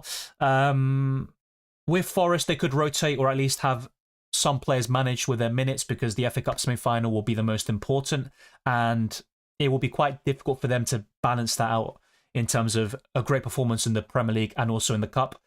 With Brighton assets, are they worth it? I mean, Welbeck and Mitoma maybe. I would not recommend any of their defenders. Probably my worst pick on the 30 wildcard was Verbruggen. I think is one of the worst I've made. No returns whatsoever. I can't wait for this season to end. I had Areola and Burn on the bench boost and went for Bowen over Mbeumo. Yeah, Burn, own goal, Areola, late clean sheet wipeout. That's FPL heritage for you. I also feel the same way about Fantasy Premier League. It's my worst ever rank up until now. I could still salvage it into the top 100k and have a decent end to the season. But yeah, with most things wrapped up in the Premier League and kind of a lot of dead games, low quality, and then you've got FPL just being kind of hit or miss. I feel the same way. But the Champions League at least has been a bit entertaining. It's quite open as well for evenly matched teams who can still win it, but yeah, the Premier League in particular has been quite frustrating. But Danny says, I remember Game Week 21, captain Reece James over Havertz in a double game week. James scored 2 goals, gets injured, and does play the second game. Havertz blanks for it all. Chilwell only took the clean sheet points. Yeah, when I think of Havertz at Chelsea, I think of when people captained him against Norwich and they won 7-0, and it was Mason Mount who got, I think, a hat-trick, and also Salah destroyed Man United, and I captained Salah, so I was on the right end of history there. But yeah, Kai Havertz, I don't think I've owned him that much. Maybe Game Week 38 last season. Apart from that, I've rarely had Havertz. Maybe next season, if I'm backing him to start, but hopefully Arsenal have a new striker by then. Thank you, Richard. Thanks, Dylan. Was thinking of holding Triple City in the hopes they get another double game week, or I have exact money to hold Saka instead of KDB and get Sessegnon instead of Robinson. Yeah, I get that. And I think having 2 free City players is the sweet spot, so that's good reasoning there. I'm rooting for Sunderland to gain promotion. They're a very good team, says Celsius. Interesting stuff there. Sandri says, I'm only writing players who are blanking this game week. Raya, Gavadio, Munoz, Saka, Sa, Marmesh, Mateta. Yeah, a lot of us have a similar boat there. I got 15 minutes of Gabriel on Wildcard 30. Same here, although I did have him before. Did I? I think I did, but yeah, Gabriel, he's another one actually. Didn't own him at the beginning where he got clean sheet after clean sheet, then scored against Tottenham and Man City back-to-back, and yeah, he's been quite disappointing for me as well, actually. Would you go Welbeck or Evanilson on free hit 34? I'd lean towards Evanilson. 9 points Konate, boom. Yeah. Now, for Game Week 34, I think it's very open in terms of the best Liverpool defender, and I think Spurs could score, but ultimately Liverpool will win. Adil says, do you remember at the end of the 2021 season, Chelsea versus Leeds, Werner somehow managed to clear the ball that was going in for a Chelsea goal off the line? I think I remember that, but not very clearly. Yeah, we all have our own different memories with FPL, that's for sure. I agree that Bruggen was the worst, sold Kepa on Wildcard 31. Yeah, look, I've been quite consistent saying I don't like Kepa that much as a goalkeeper in FPL, but he's been very good recently, to be fair. Pick 3 low-owned, high-upside premium midfielders for free at 34. That doesn't exist, I think. Yeah, I can pick 3 high-upside, low-owned midfielders, but not premium. That's just not going to happen. Saka and De Bruyne are both blank in 34. Heung-min Son's facing Liverpool away. I'm not going to recommend him. Salah's template, so that doesn't also qualify. But I think some midfielders that you might want to consider include Diaz from Liverpool. I'd also recommend... Yeah, Kluivert's not really a differential, is he? But I do like him against United. I don't think many free hitters will have Kluivert. I think Iwobi's decent, but not a premium. So, yeah, in order to, kind of fit those parameters, it's not going to happen. Adil says, Salah triple captain in a double game week before the Carabao Cup final, got 83 points or something, I think. That was against, I think he played Leeds that week. That was a week where a lot of people wildcarded or triple captained. Yeah. Yeah, I mean...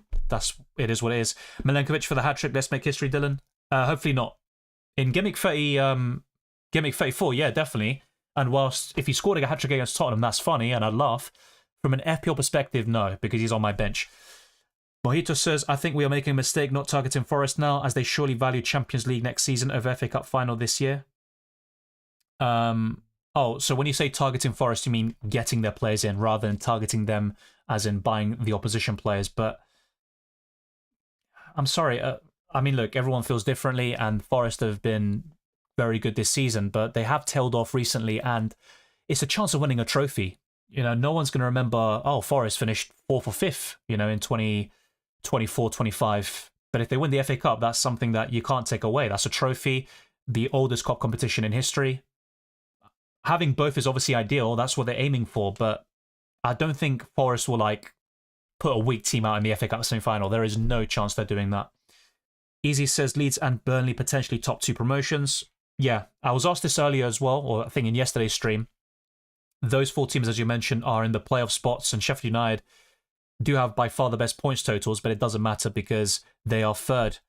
Vidani says, I want a team that gets promoted and stays up, but apparently it is more profitable to come up and plan around relegation, TV support payouts. Yeah, hopefully we do see that next season, but it might take a while, maybe 2 or 3 years before that happens, and there is a big gulf between the Championship and the Premier League, unfortunately. I have a fairly good team for 34. When would you use free hit if not there? Game Week 37 for another blank game week. Perhaps even Game Week 36 to use it aggressively. I mean, Game Week 35 I'd be less keen on, and something I've always said is Game Week 38 is a nice time to free hit because we tend to get a lot of high-scoring games. You can bring in players that still have something to play for, which will be quite difficult now, but still possible. And maybe in these kind of games where players are on the beach, we could have less pressure, more fun, more goals, more chance to create and stuff like that. So you can make a case for any single game week, but I'd probably say Game Week 37 on the face of it. Yeah, Leeds 6-0 is a deal. How long until Wrexham go to the Premier League? Maybe never. Maybe 5 years. That's a difficult one to answer. Where do you go in Spain? Ibiza. And would you recommend the place you went to? Yes, I definitely would. A lot of beaches basically right next to each other and good weather. A bit of wind, but when it doesn't blow that much, it's very, very hot, even in April. Vidani says 21, 22, Salah, 84 points on triple captain, Leeds and Norwich double. Yes, that was a thing. I think I didn't do that, but let's not talk about that. Imagine UCL at the City ground. Yeah, it would be good. They have some Champions League pedigree as well. John Lindstrom was a legend. Yes, he was indeed. No, Sandri. Piss off. Fedani says Nottingham Forest last won a major trophy in April 1990. That's what I mean. Like, trophy over top 4, top 5 all day long. I always feel that way. Then from that perspective, you can say, oh, do United have a more successful season than the likes of Arsenal, you know, in the last couple of years? And you could definitely say that. I mean, if United win Europa League this season and even finish, 15th, 16th, I'm not really a big fan of Europa League, but that is a more successful season. Hopefully Arsenal can win the Champions League, but yeah, maybe not this season. If not, then another time. We'll see. Luton Town potentially getting relegated back-to-back points for safety. Yeah, big surprise. Obviously, they sacked the manager as well. Things change very quickly. Do you think Sessegnon plays in 34? I think he'll play, but does he start? That's a big question, and his minutes have been all over the place. Thoughts on Chelsea qualifying for UCL? It's possible, but their remaining fixtures are tough, and I think they'll win the Conference League. I've been very consistent on that, but it's going to be very difficult. I mean, you've got Newcastle and Villa. I think those 3 teams will be fighting for 5th. With Forest, I think City will be in that top 3 or 4. So I'm very confident about City, Liverpool and Arsenal, but the rest I think is very open. You got lucky, we got rain for 1 month straight in Spain. Yeah, look, there was a bit of rain, but for the most part there was sun. It would be cloudy at times, but the sun would still go through, and it was nice, very nice. But yeah, certain parts of Spain, I heard about that. The weather was quite poor. Yeah, I agree, Adil. Very different PSG side. But yeah, I mean, Arsenal never lost against PSG. But yeah, then again, just like with the Real Madrid kind of stats, where Arsenal have a great record against them, not many meetings, so difficult to judge. That's going to be very difficult, I think. Arsenal need to win in London, I think, to give them a good chance. Because going to Paris and then having to win there, whilst it's possible, it's going to be very difficult. Gary says Gunners for the UCL trophy. Hopefully, but I think it's basically 25% each in terms of the probability. You could say Barcelona are the favourites overall, but I actually saw Opta. They had Arsenal top, I don't know how, and they had Barcelona as the 4th most likely. We'll wait and see. Sonika says, when will we know the possible Game Week Phase 6 double game week? I need to plan for the bench boost. Well, very soon, because we will find out the FA Cup finalists around Blank Gameweek 34, so next weekend. And based on those results, the FA Cup finalists will blank in 37. The same goes for their scheduled opponents, and they will double in 36. That is the most likely scenario there.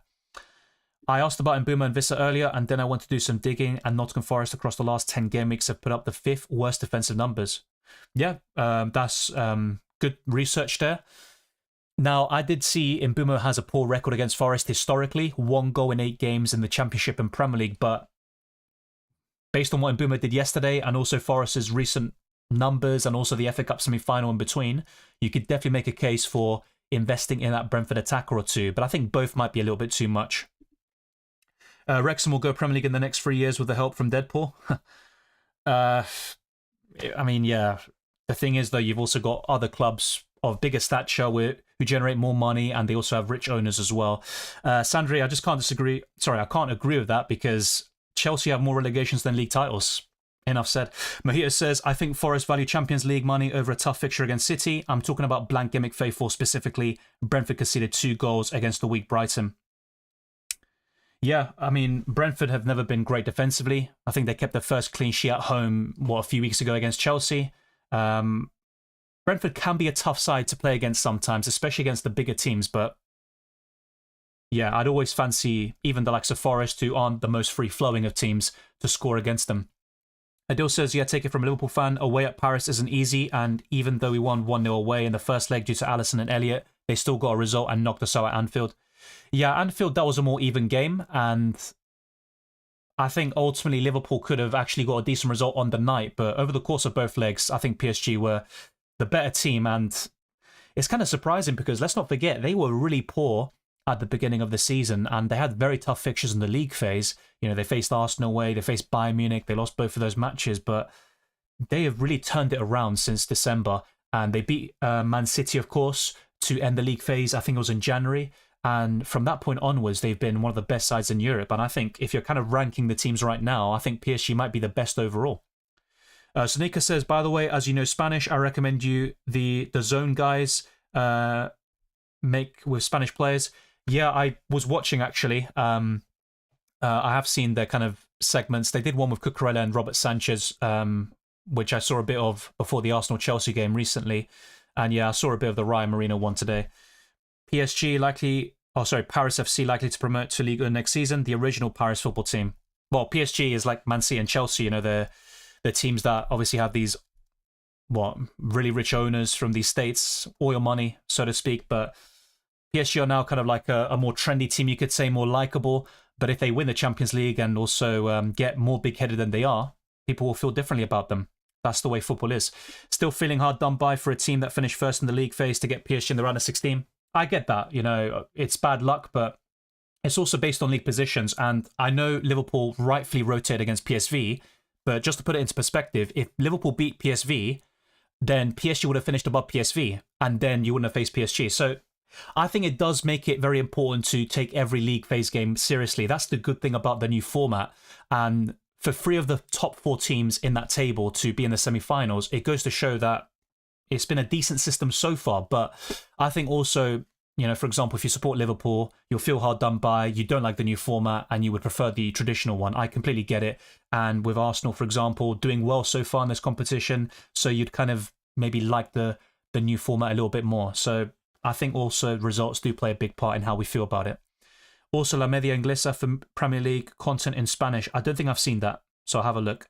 Hey, Dylan, didn't think you'd be doing a reaction stream this week. Well, yeah, it has been a while. I mean, based on the recent one, there was no chance I was going to do it last week when I was on holiday. To be honest, I wanted to get the main content out with the UCL fantasy stuff and yada, yada, yada. But yeah, it has been a while. And here we are. If people want to see it, there could be one for next week as well. Benchboost going well. I'm glad to hear it because a lot of people are saying the opposite, unless you're being sarcastic there, Gary. Khalib says, hey, mate, lovely Sunday. I love the Premier League.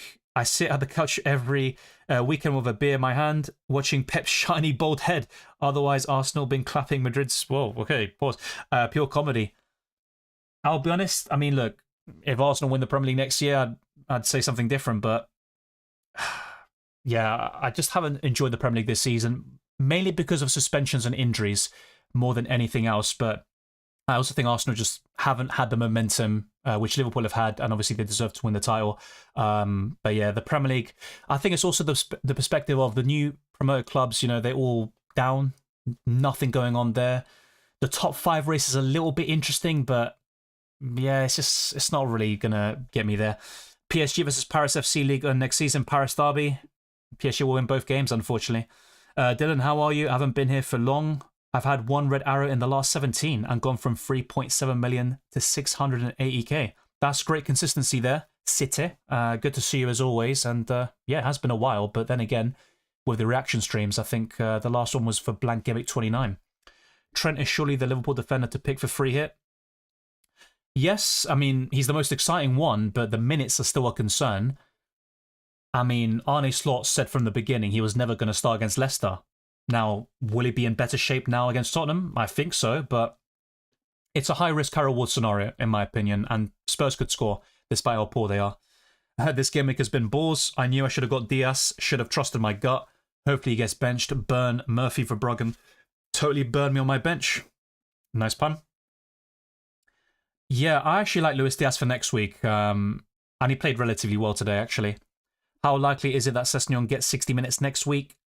I'm not sure what percentage I can put on that, but it is a risk, definitely. Robinson will be the more secure option, but on a free hit, I think it's worth going for a punt or two at the least. And why are there so many Arsenal haters supporting PSG? Let's go Gunners representing the Premier League. That's natural, to be fair. I mean, with Real Madrid, for example, you would have had Barca and Atletico fans supporting Arsenal.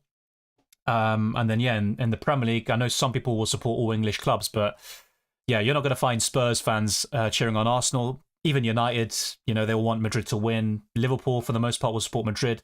And, yeah, Chelsea and all these other clubs, but it is what it is. 19 so far on the bench. That's a good bench.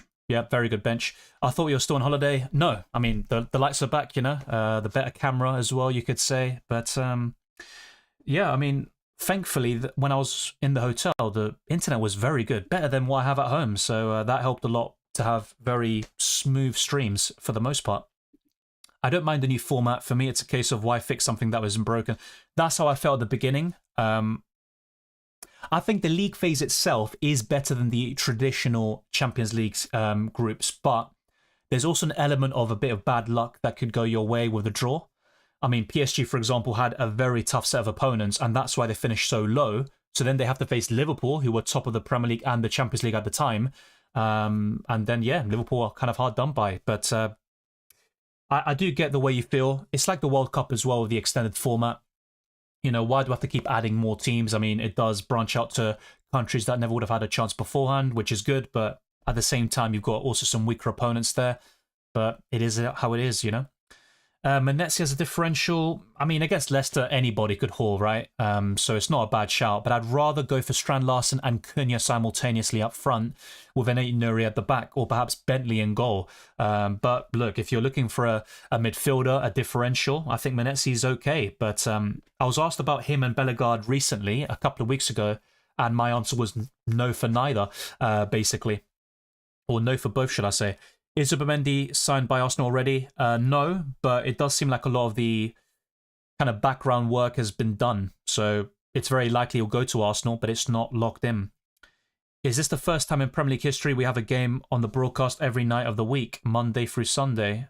I'm not sure if it's the first time ever, but that is a good question. Twister Parky said, I have not enjoyed it because we have thrown away Europe and dropped too many points against poor opposition. Yeah, and obviously we got 2 draws against you. So, yeah, Brighton are very inconsistent, you know, unfortunately. They had that really good streak after that battering against Forest, but yeah, the last couple of games must have been very frustrating. Any tips on how to move up rank? Well, every week is different, right? And chip strategies will play a big part in terms of how you navigate the end of the season, but if you are free hitting this week, my main advice is to go for some differentials, maybe Trent, and go for the high risk, high reward factor.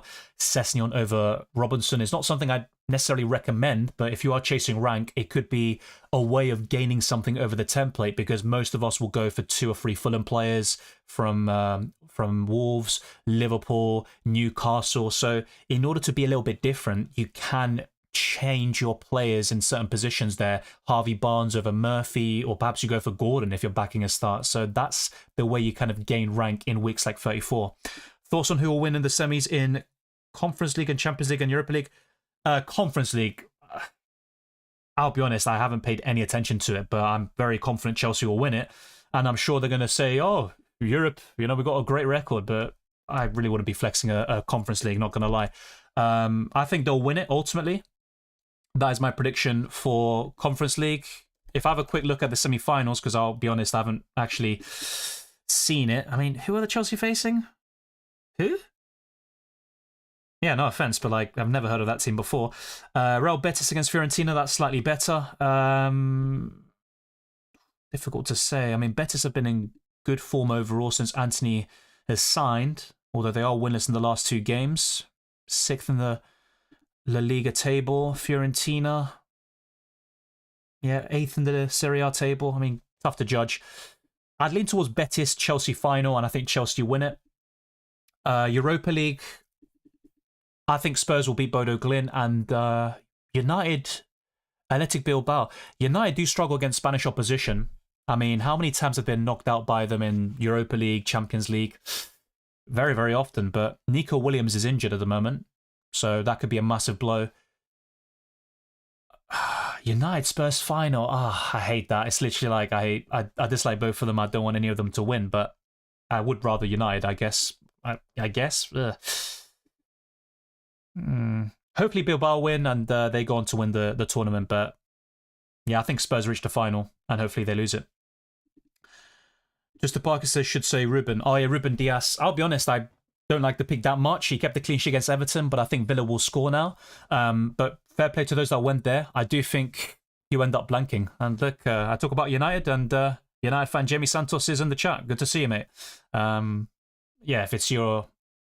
Well, Tottenham, I guess, beat them. Today, Dylan is an expert, an excellent pundit, says Gary. Dill says, I think the reason why the Premier League feels underwhelming this season is because of how good we've had it from 2017-2024. Title races that went down to the last day, race for Europe and relegation battles. Yeah. And even though Arsenal finished second in the last 2 seasons, I think no one expected them in the 22-23 campaign to be in that position. And they took the league by storm, then they ended up crumbling, and City obviously did incredible, to end that season. So every campaign had something quite interesting, but look, Liverpool have been the only consistent team, they deserve it, and it's not like you should take any value away from their win, but I just feel the Premier League in general, with the newly promoted clubs and also the non-existent title race, it has felt a bit underwhelming. British Net is crap. British Net is crap.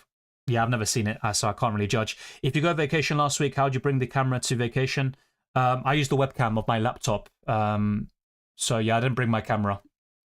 I could have, but it would have meant bringing a lot of cables, and if I wanted to bring the lighting as well, it's impossible. I'm not moving house, after all. I'm only there for a week, so it's not really worth it. All right, so if you haven't already, drop a like. It'd be greatly appreciated, and thank you very much to all the Super Chatters, patrons, and members. You're all massively appreciated. Let me just quickly sort out a few things. All right, there we go. All right, let's go for some last few questions and comments and then wrap up. Yeah, UCL semis, I forgot. I'll talk more about this in UCL Fantasy. Barcelona Inter Milan is very tough to call, but Lewandowski could be out. The latest medical report is that he'll miss the next 2 to 3 weeks, so that's something else to talk about in UCL Fantasy. Balde, of course, is missing the same time frame, so he'll miss the first leg minimum. I'll be honest, and I said something similar about preferring Real Madrid over Atletico. My dream final is Arsenal-Barcelona, get revenge for 2006 and beat them. But in terms of what I think will happen, I think they're very evenly matched games, I'm not going to lie. And once I see the lineups, I will be able to give a more, how do I say, confident prediction. But I do think PSG are a better team than Arsenal right now on current form. And PSG also have a fully fit squad. I think Arsenal will end up missing the likes of Gabriel, even Havertz and players like this. So I'll say Arsenal, but that's maybe my heart talking more so than my head. And I think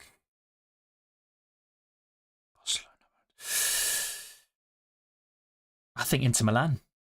Yeah, that's my current prediction. But once again, I have to really stress this. Once we get to the lineups and get close to that deadline, I think I'll give a more informed opinion. But yeah, the Arsenal one, probably a bit of bias in there as well, because I do think PSG are a better team at the moment. Jason says, hey Dylan, got 2 transfers, bench boost left, sells Henderson, Gvardiol, Kirkes, Aitnuri, Livramento, Milenkovic, Salah, Palmer, Murphy, Sarr, Mbuma, Isak, Mateta, and Vissa. Thoughts? Yeah, so it's not a terrible place to be in. So you've got Kirkes, Aitnuri, Livramento, Milenkovic, Salah, Palmer, Murphy, Imbumo, Isak, Vissa. That's a decent foundation for the Gameweek 34 squad, so I like that. What would I recommend? Whilst it's not ideal, I would consider... Now, you got Sales. Yeah, you don't need to make a goalkeeper transfer. I'd focus on Mateta out, and I'd go to Cunha. That is a good move for you. And if you were prepared to make a second transfer, then I would consider Sarr to a budget midfielder. That could be Murphy, Barnes, Elanga. But yeah, that's the sort of thing I'd be suggesting to you, Jason. World Cup quality will be worse and many records will be broken. Yeah, that's another thing about the Champions League as well. With the extended format, you've got the likes of Rafinha matching Messi's record for the most goal contributions in a season, but of course more games being played in the process. So yeah, we're going to see more records broken and stuff like this, but yeah, I get that. I don't really like that aspect at all as well. Do you get parade for Conference League victory? I don't know. I mean,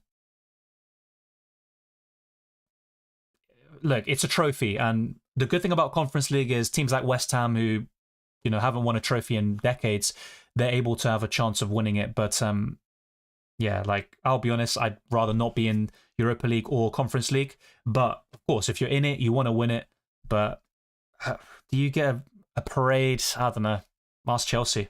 They're supposedly a huge club. I hope Chelsea lose in Europe and have a poor end to the season in the Prem. So do I, mate. So do I. But of course, in FPL, I won't let that kind of like influence my analysis or my judgments there.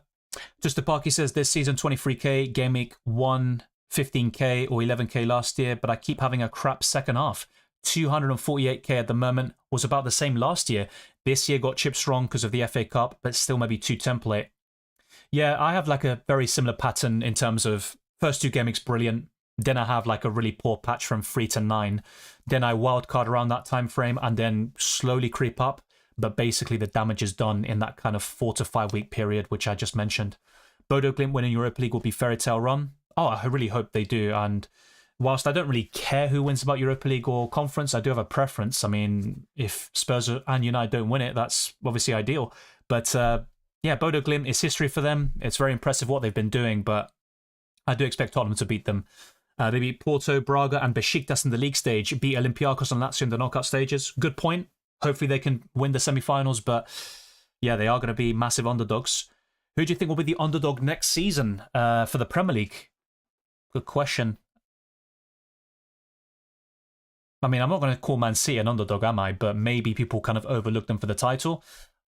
I would have them as more likely to win than Liverpool, in my opinion, for the Premier League next season. But look, yeah, the summer's going to be very important. And ultimately, I'll probably have a different opinion once we get to August. But I think an underdog could be Newcastle. And I did have them as my top 5 this season. But I think they could finish top 3. Maybe even challenge for the league next season. But maybe they're still a little bit off it. And ultimately, I think one of Liverpool, Arsenal, or City will win the league next season. But who knows at this point. Never say never for fairy tale. Yeah, that is true. Thoughts on assistant manager on Graham Potter and Gameweek 34?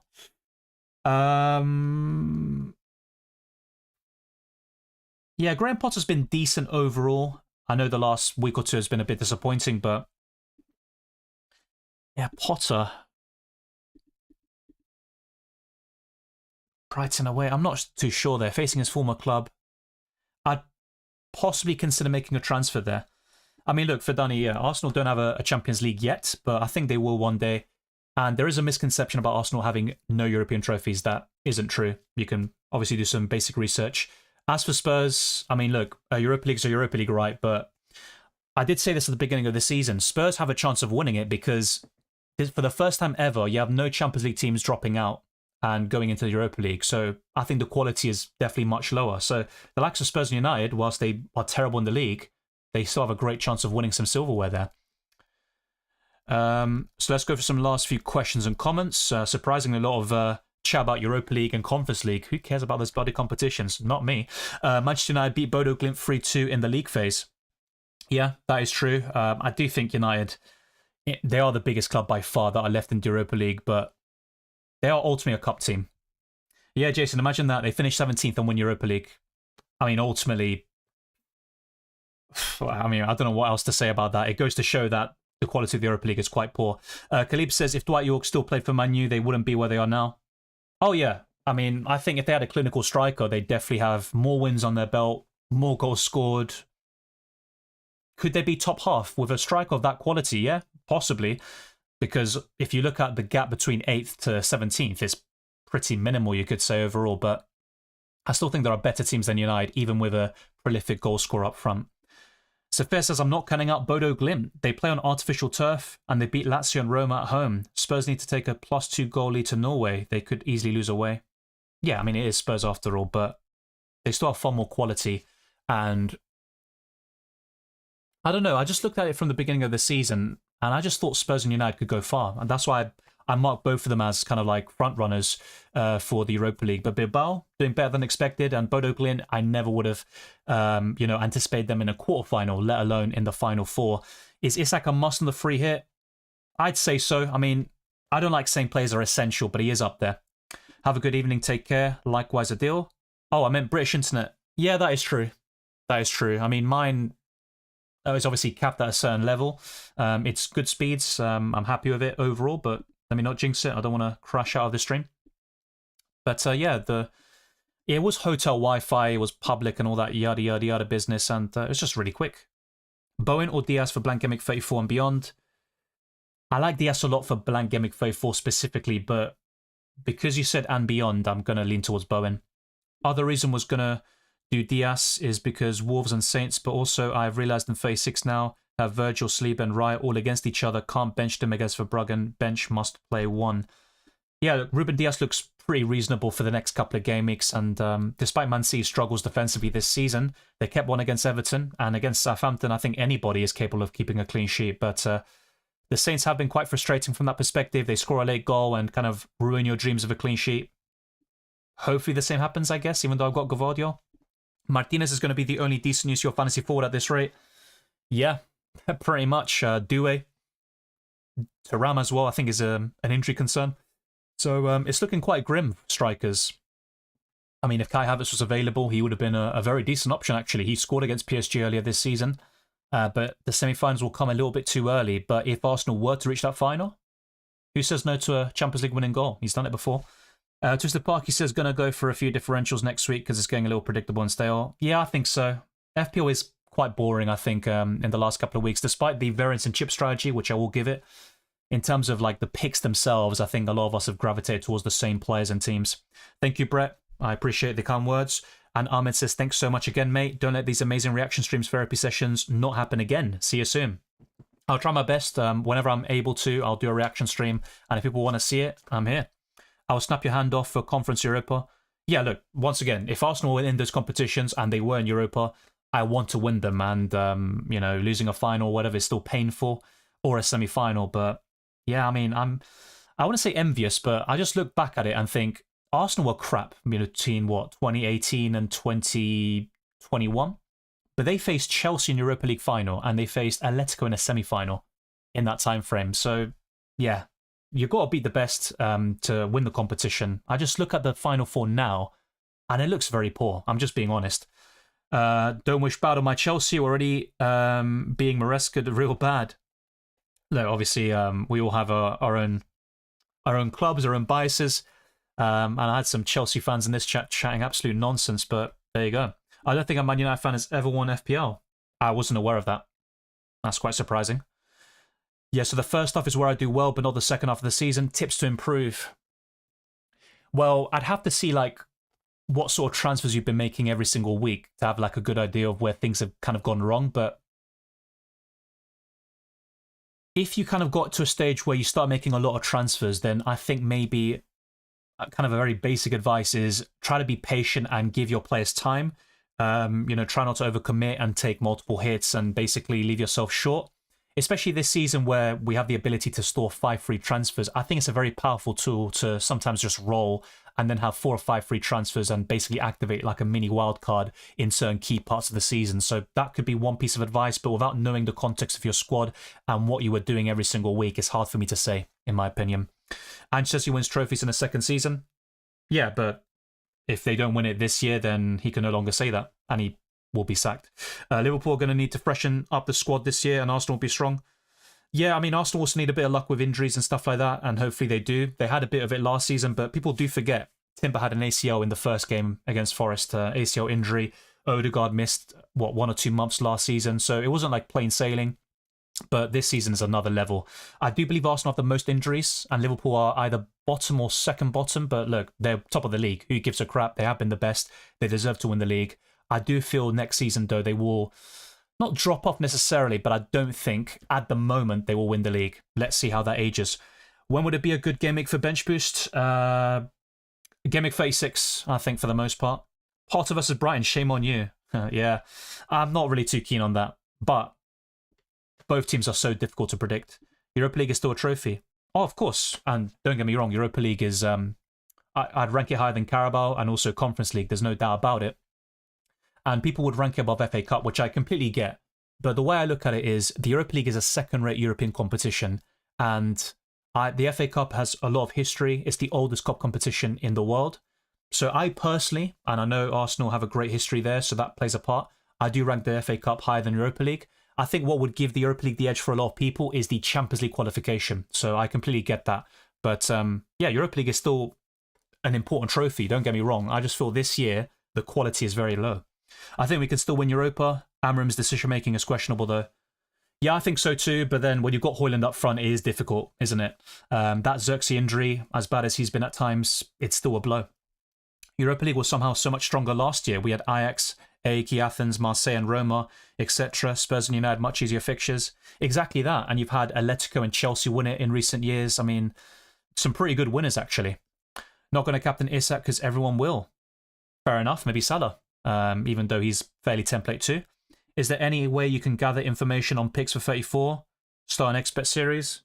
That's something I could look at, but I also want to make some kind of different content because I have been kind of told, you know, people have suggested doing that sort of video before, but they've also said others have been doing it. So yeah, I'll have a look at it, but yeah, it's something to bear in mind for sure. Also, money prize and participants for Europa League and Conference League, especially small teams. That's what I like about it. The fact that smaller clubs and those with no chance of winning the league or the major cups, they've got a chance of winning those competitions. And Europa League is a good trophy, don't get me wrong, but it is a second-rate European trophy, and Arsenal still couldn't win it. So it goes to show how poor they were a few years ago. Bodo Glimt versus Arsenal UEFA Super Cup. Mate, that's the dream. And Arsenal winning that UEFA Super Cup, even though that's not that important, I'd still rather win it than not. Maybe you're right, didn't roll much second half, but only 2 hits, I think. Yeah, so yeah, from that perspective, it's not too shabby on paper based on what you're saying, but maybe in terms of like just sometimes rolling, I have that urge, I think a lot of us do, of like always tinkering our team and improving, and you think, oh yeah, this is the transfer to bring me to a certain rank, but then you kind of think, oh, I would have done better if I did nothing at all. So patience can be very crucial. Once I start being more patient in FPL, I did much better in this game. FA Cup is still my favourite. Yeah, in terms of my favourite like cup competitions, it's the World Cup and the FA Cup, but we all have our different opinions there. Thank you to Parky for letting me know. Yeah, it's not too many, but I mean, I've been making transfer tips videos for years now. 5 years, by the way, and people still say, "Oh, you copied this guy," and that something like that. Like people sometimes just say things without having a clue. For example, I once I had a thumbnail ready and I made the video available for members and patrons.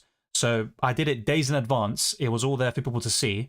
But then when I published it, I think someone claimed that another content creator had basically the same thumbnail.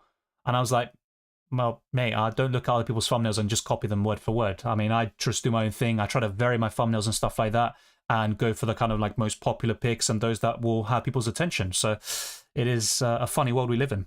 Cunha captain next week is tempting. Yeah, that is true. That is true. And Cunha's been absolutely brilliant. The underlying stats aren't great, but football's played on paper, mate. No, sorry, it's not played on paper. It's played on a football pitch, not behind calculators and stuff like that. But yeah, Leicester have been so poor. They are down. You can look at it one of two ways. They've got nothing to play for, except personal pride. And on the other hand, they've got nothing to lose. But I think Wolves will win that game. And if Cunha starts, which I think he will, they will probably get a big return there. Like Arsenal to rate in place Premier League.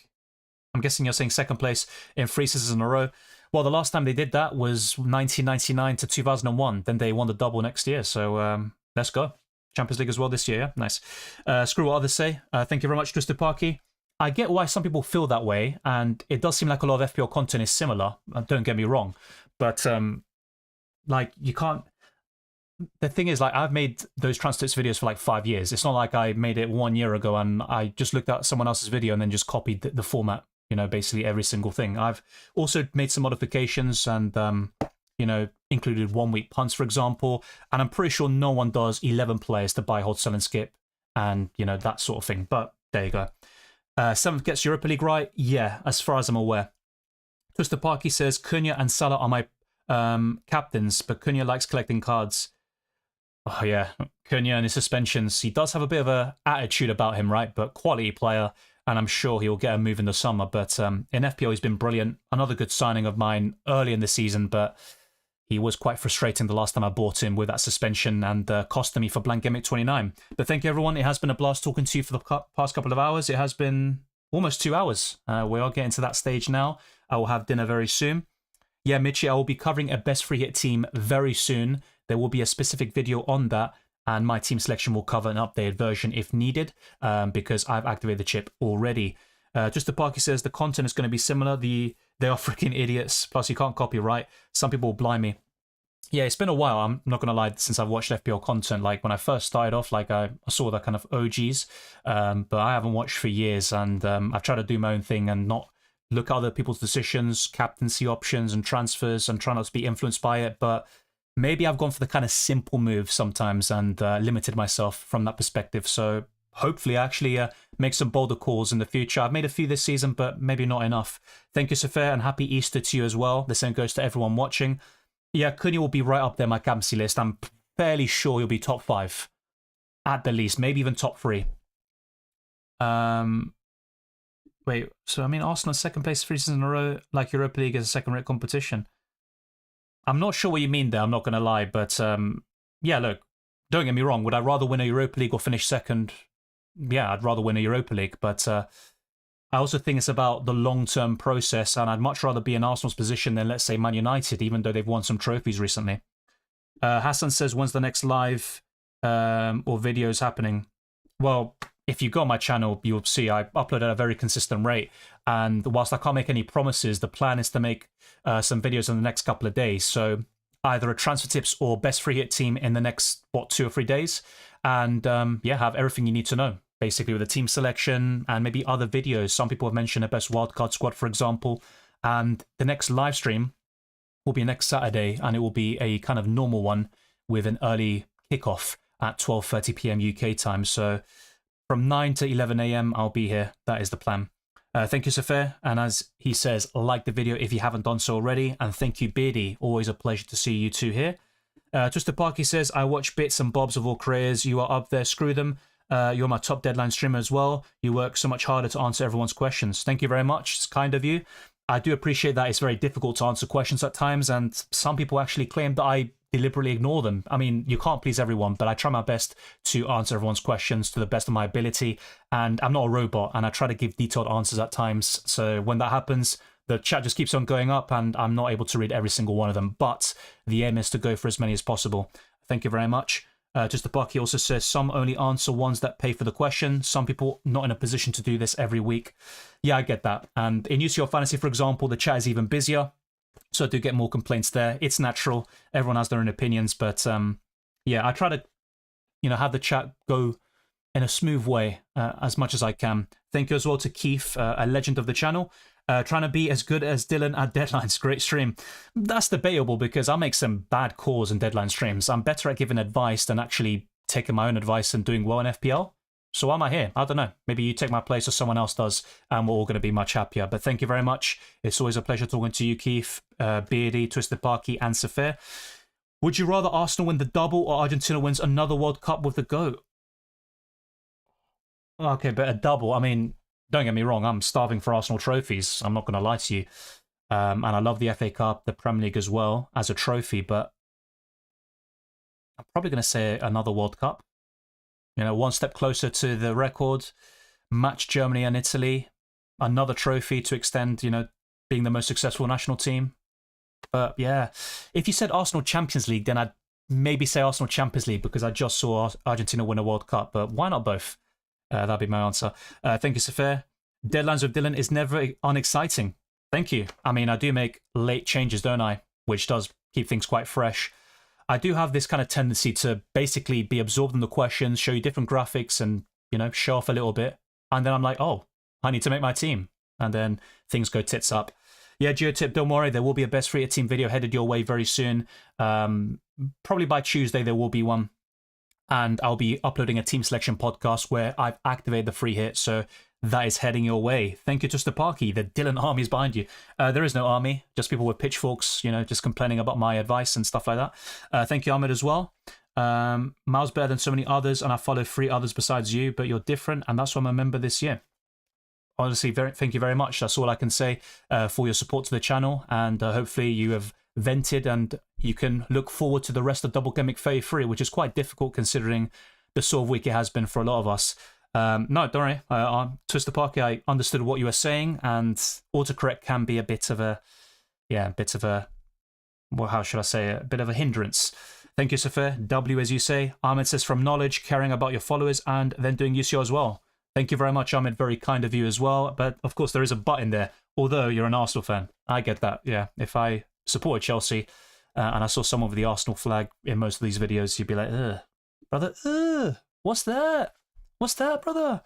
The Dylan mob. Yeah, I get it. I'm not going to say what I prefer. You say what you want to say, but I do appreciate just the Parky. I was going to probably say, you know what, I prefer the army, but who cares? All love anyways. Yeah, I get that. It's just banter. And I think Chelsea win Conference League, so enjoy it. The others plus you don't support Chelsea like a few do. I'm fairly sure a lot support Arsenal there, right? But yeah, everyone's a little bit different. I sometimes, in these reaction streams anyway, show a bit of bias with the kind of, you know, digs and banter, but not with my FPL suggestions. When Arsenal are crap, I never recommended their players, that's for sure. Who'll be the next Madrid manager? Probably Xabi Alonso, but yeah, Ancelotti to Brazil. I'm not sure how I feel about that. I hope he doesn't go there. I won't lie, I do watch other FPL content creators too to get a wider range of ideas. I think that's quite natural. So that's perfectly reasonable to do. But Dylan's my fave and easily the best deadline streamer I've seen. You're a natural, mate. Thank you very much. And look, in UCL Fantasy, for example, I've said this before, when there's like a lot of people watching, I'm talking about over 1,000 people at the same time, it is difficult. You know, it's almost impossible to answer every single question unless I do one-word answers, you know, and then, yeah, it's quite easy to do it. But I also want to give a bit of depth if possible. But thank you very much for the kind words. 40 points is enough to win the mini-league. What does that mean? As in 40 points deficit? But yeah, you definitely need more than that to win the mini-league we're in, the FPL Dylan one, because Callum is absolutely flying. 13th in the world right now, I think it is. Oh, right, okay, Chelsea fans. All fans welcome, though, is just banter. Yeah, of course. Ultimately, it doesn't matter who someone supports, and as long as they're not entirely biased with it. But I'm sure everyone has had a howl at some point. Nicely done, Seller. 70 points is a great score, and 11 still to play. Yeah, the green arrow is in the bag, so enjoy it. I'm only going to enjoy Double Gameweek 33 if I get that bloody green arrow in the end. If you haven't already, smash the like button and subscribe if you're new. Let's try to get this stream to as many likes as possible, and let's keep on pushing towards 33k subscribers. That would be greatly appreciated. And you can also follow me on X, Instagram, and Blue Sky. Dylan RCM, the Discord server, FPL League, and Spotify can also be found in that description. Even FPL Challenge as well, which, spoiler alert, hasn't gone that great. I did show it early in the stream, and we can talk about it in future videos and podcasts as well. Nicely done, Twisted Parky. I'm 123rd in the Dylan League. I was 16th at some point.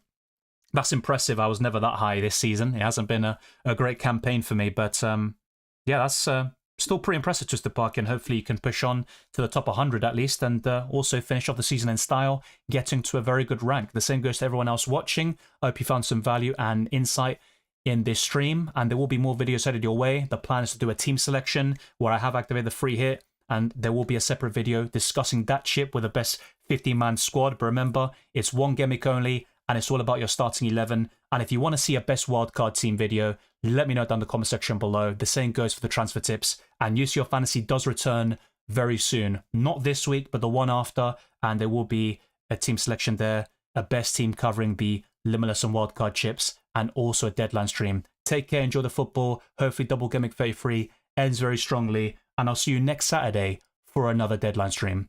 All the best.